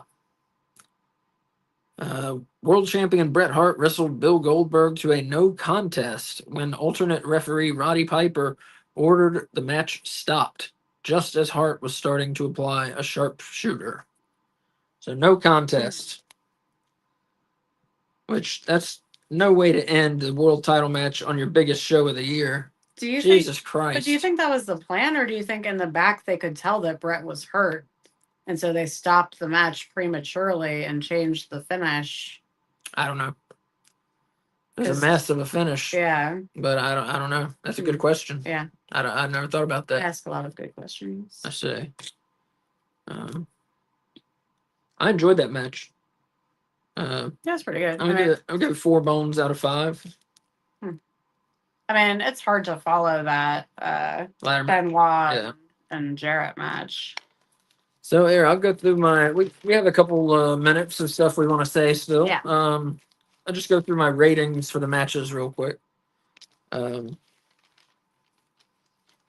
So the Mamalukes beat Lash LaRue and Disco Inferno. I gave that one 4.5 bones out of 5. I was impressed with that match.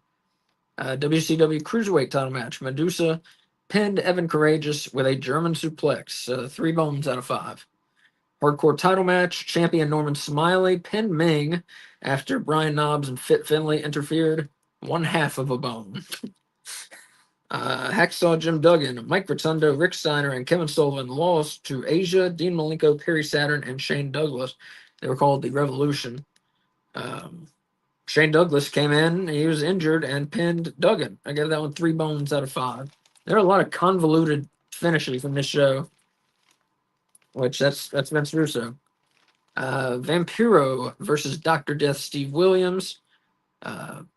Vampiro won by disqualification when Williams hit the referee.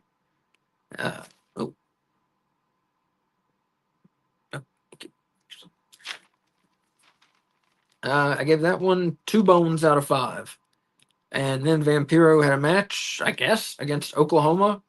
I gave that one 1 bone out of 5. There's some fun in that. Then we had Creative Control and Kurt Hennig versus Harlem Heat and Midnight. And so whichever team won, Creative Control or Harlem Heat, they would be the number 1 contenders to the tag team title. Creative Control and Hennig won. It's 3 bones out of 5. We had a bunkhouse brawl match. Dustin Rhodes versus Jeff Jarrett. Jeff Jarrett won. I give that one 4 bones out of 5. They were going at it, Crowbar on a pole match. DDP versus David Flair. DDP hit a diamond cutter and pinned Flair. I gave that one 3 bones out of 5 because even though David Flair was terrible, DDP kind of saved it. He's interesting,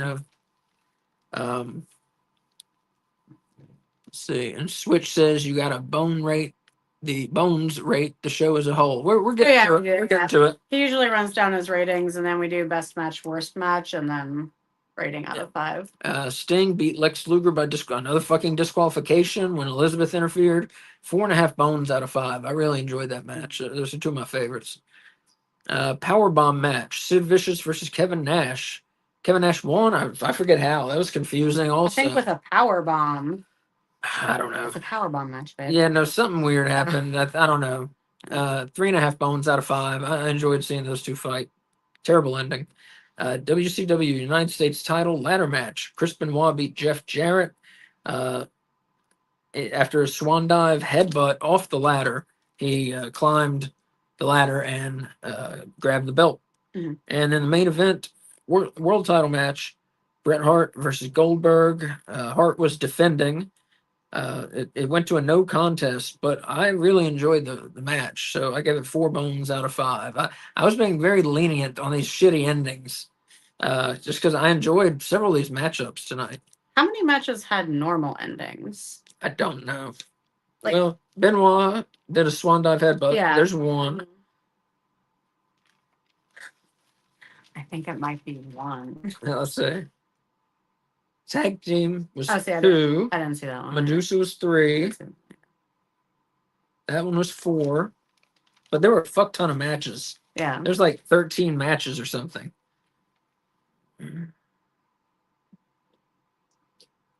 5, 6. Now that one, Harlem Heat had a weird ending because we didn't know who won it first. Okay. So 6. 6 matches had normal endings and the rest. But 2 of those I didn't see, so I only saw 4 with regular endings. So to me, like, way more had odd finishes. All right. So we're going to do our thing. We're going to do best match, worst match, and rating out of 5 bones. Okay. I'll let you go first. Okay, so I didn't see the first 2 matches or the trios match, the mixed trios match, because I was getting the pizza. So I'm gonna say best match hands down. Like, oh my god, there's no contest. It was the ladder match with Chris Benoit and Jeff Jarrett. That was awesome. Mhm. That's gonna save at least like half a bone in the rating of the overall show. Worst match. I guess I'm gonna go with Vampiro and Oklahoma because I didn't know what the fuck was happening. Like the match ended right before it, and then the guy from the last match started wrestling this dude who was like in a cage before the match. It was just so confusing. It was very confusing. And it lasted like 3 seconds. So I'm gonna go with that as the worst match. Although Smiley and Ming are a close second That's to terrible. worst match. So I'm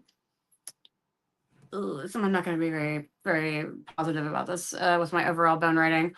I'm going to give it 3 bones out of 5. Because when I looked at the card on paper, I was like, holy fuck, this show's going to be awesome. And because of stupid Vince stupid endings, this was not awesome. This is not awesome. Yeah, the only like A couple of matches were awesome. 3 matches, 4 matches I thought were 5 matches actually. God damn, how many matches were there? I thought there were 5 matches that were pretty good. I didn't see one of them that you're talking about. All right, go ahead. Yeah, go so, ahead. so I mean, like, So that would 3. have been 2.5 had the ladder match not been so like freaking killer, you know. All right. Best match, the ladder match. Obviously, Mhm. that was awesome. I gave that one 5 bones out of 5. That was the only 5 bone Mhm. match on this show. Worst match, Norman Smiley versus Ming. All they did was like walk and throw shit at each other, and it missed. And maybe sometime they'd hit someone, and then Brian Knobs and Finley came out of nowhere, and they had Norman Smiley pin Ming, who he should never beat in a million years. You know, Ming should just run through people.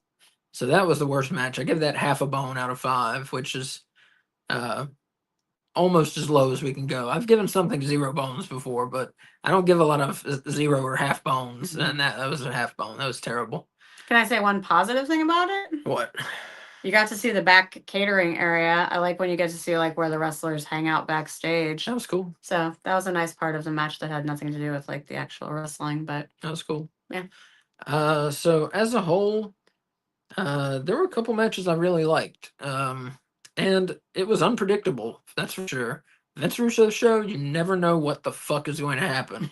The Misfits were here. Miss Elizabeth was spraying silly string. David Flair came in with a crowbar and then had a crowbar on a pole match. There was a bunkhouse brawl. Fucking Roddy Piper showed up in a ref shirt. Like, goddamn, who fucking Yeah. would have predicted all that? You can't. That's one good thing about Vince Russo. You never know what the fuck is gonna happen. a dude was in a cage at ringside for an entire match. Yeah. You don't know what's gonna happen. Yeah. So I'm gonna give it 3.5 bones out of 5. Most of the matches were mediocre. hmm There were like 2 shitty ones. The Vampiro versus Oklahoma and the hardcore title match was shitty. And most of the matches were mediocre. And then, like I said, the Bunkhouse Brawl was good. The Powerbomb match was good. The main event was good. The ladder match was good. And then I'm forgetting one more. Like I said, there were The like tag five. match you liked. Yeah, with the tag match, the opener. Yeah. So like 5 matches I thought were pretty good. Yeah, 3.5 bones out of 5. And Switch says, enjoyed y'all. See y'all next time. I'll try to tap in with y'all in between sets Friday night. Cool. Oh, cool. Awesome. Yeah. So yeah, what he's talking about, what I want to publicize right now, tomorrow, 8 p.m., Friday the 13th is what it is tomorrow, if you haven't realized that already. So we're doing watch along of 2 Friday the 13th movies. We're going to do part 4, which has Crispin Glover in it. And he's weird and he dances really weird. And if you've never seen it, you're going to laugh your ass off. This also has Corey Feldman in it. Also, Corey Feldman is in it as a young boy, and he's very good in it. It's maybe the best in the series. But anyway, we're watching part 4, and then we're going to watch part 5, which a lot of people hate, but I love it. I also love it. But a lot of the kills were cut in part 5. They were cut down because the censors let them get away with a little more in part 4 because it was the final one. The final chapter is what it was called. And it wasn't the final chapter. So then when 5 came, the censors like censored the shit out of it. Yeah. A new beginning. A new beginning. So anyways, that's at 8 o'clock tomorrow night. Join us. Switch says, I'd so rather be home Friday night watching Jason with a drink. Y'all have fun. Oh, thanks you. Man. You have fun doing your singing and all. Yeah. But yeah, so that's coming up tomorrow. And then Saturday, Saturday, we're doing a watch along of Saturday night's main event. We usually do Collision on Saturdays, but this Saturday night's main event is looking awesome. Ted DiBiase is going to be there. Coco Beware is going to be there. There were several others. It's going to have retro stuff. Fucking Jesse the Body Ventura is going to be on commentary. They're pulling out all the stuff. Yes, and then we got a world title match as the main event: Cody Rhodes versus Kevin Owens. So yeah, they're doing it. So definitely we're gonna watch that. Usually I would never pick WWE over AEW, but this is a special show, I think. I was against it until we saw the promo with Cody Rhodes. Oh yeah. Oh my god! If you haven't seen that, like look. I don't want to spoil it. Yeah. But yes, if you haven't seen, just look up like Cody Rhodes Saturday night's main event promo or something. It's a minute and a half, 2 minutes long, something like that. It's him and Triple H. Yeah. So I don't want to spoil it, but check it out. Yeah. Anyway, so that's what we're doing tomorrow, Saturday. Sunday you're doing WWE. Oh, fuck, right? That's right. Yeah, we got shows out the wazoo. Oh, and I gotta watch SmackDown on Saturday. Okay. Sunday we're doing not Kay. Wolf and I are doing WWE Weekly.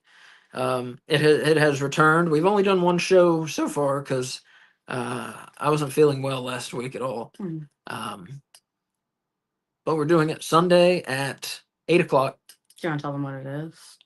It's a review show of WWE. We talk about the TV results. I give bone ratings to all the TV matches. We do our top 5 men, top 5 women, top 5 teams. And then we talk about what's going on in WWE, some of the angles, and then if there's something backstage we've heard about, we talk about that for a while. So all things WWE, and y'all are welcome to come and talk, and we'll talk back to you. Usually, some segments I don't really talk to anybody because I just want to do it. But usually I'll talk to you. What else? Sunday and Monday, we're doing a Monday Night Raw watch along. Starts at 7:55. That'll be me and Wolf again. Tuesday. What is Tuesday? Nothing. We have a weekly show on Tuesdays Oh, that Lisa's forgetting about. Tuesday is AEW Weekly. Tuesday is AEW Weekly. And it was our primary show up until like a week ago, but he's forgotten. AEW Weekly comes on at 7 p.m. and it's it's kind of like WWE Weekly. With But I've different really segments. I've just in that it covers The week in wrestling. that company, yeah, a week in wrestling. But I've really tried to make them different shows, so you don't feel like you're seeing the same thing twice a week. Yeah. I've really tried to do that. So yeah, and then Wednesday, AEW Dynamite watch along at 8 p.m. That's Winter is Coming, right? Is Winter's that... no, that was yesterday. Oh, damn it. Yeah. We missed it yesterday. Yeah, we haven't watched it yet. Oh, then I did see a spoiler. That was Wednesday, and then next Thursday Mhm. we'll be back with another WCW Starrcade watch along. So Mhm. busy as fuck. Yeah. So yeah, join us for all of it. Join us for Mhm. whatever you want.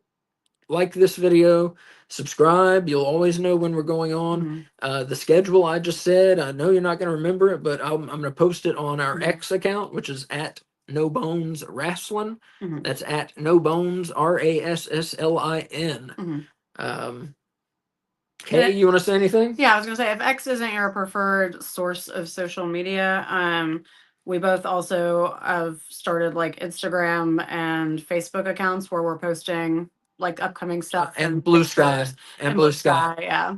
And also check out our website, nobonesabout.com. We just revamped it and a lot of our stuff is there also, including some old horror stuff that we're gonna maybe start adding to. And really quickly about Santa's Sleigh. If you like horror movies, if you like wrestling, it is a Christmas horror movie where Bill Goldberg plays an evil Santa Claus. It's awesome. It's There are very some good. really fun, like silly, cool kills in it. And Bill Goldberg is just like great. He's great. We did a watch along last year with our friend Dylan. It's on our YouTube channel if you want to check it out. But It's called Santa's Sleigh. Santa's Sleigh. SLAY. Yeah. But yeah, it's a great movie. Yeah. So I think that's it. Yeah. And we'll see you tomorrow night for Friday the 13th, part 4 and 5. I can't do the sound. Yeah. Anyways, bye everybody. Thank you Bye. for joining us. I hope you enjoyed it. And yeah, we'll see you tomorrow, Friday the 13th, 8 p.m. Yep. Thanks to those of you who joined us in the chat. Yeah, We everybody. always love it. Yeah. Everybody who talked, thank you. Yeah. Those who didn't talk, thank you for being here and watching. Yeah. Maybe we'll hear from you next time. Yeah, we love you all. Yep. Bye. Bye.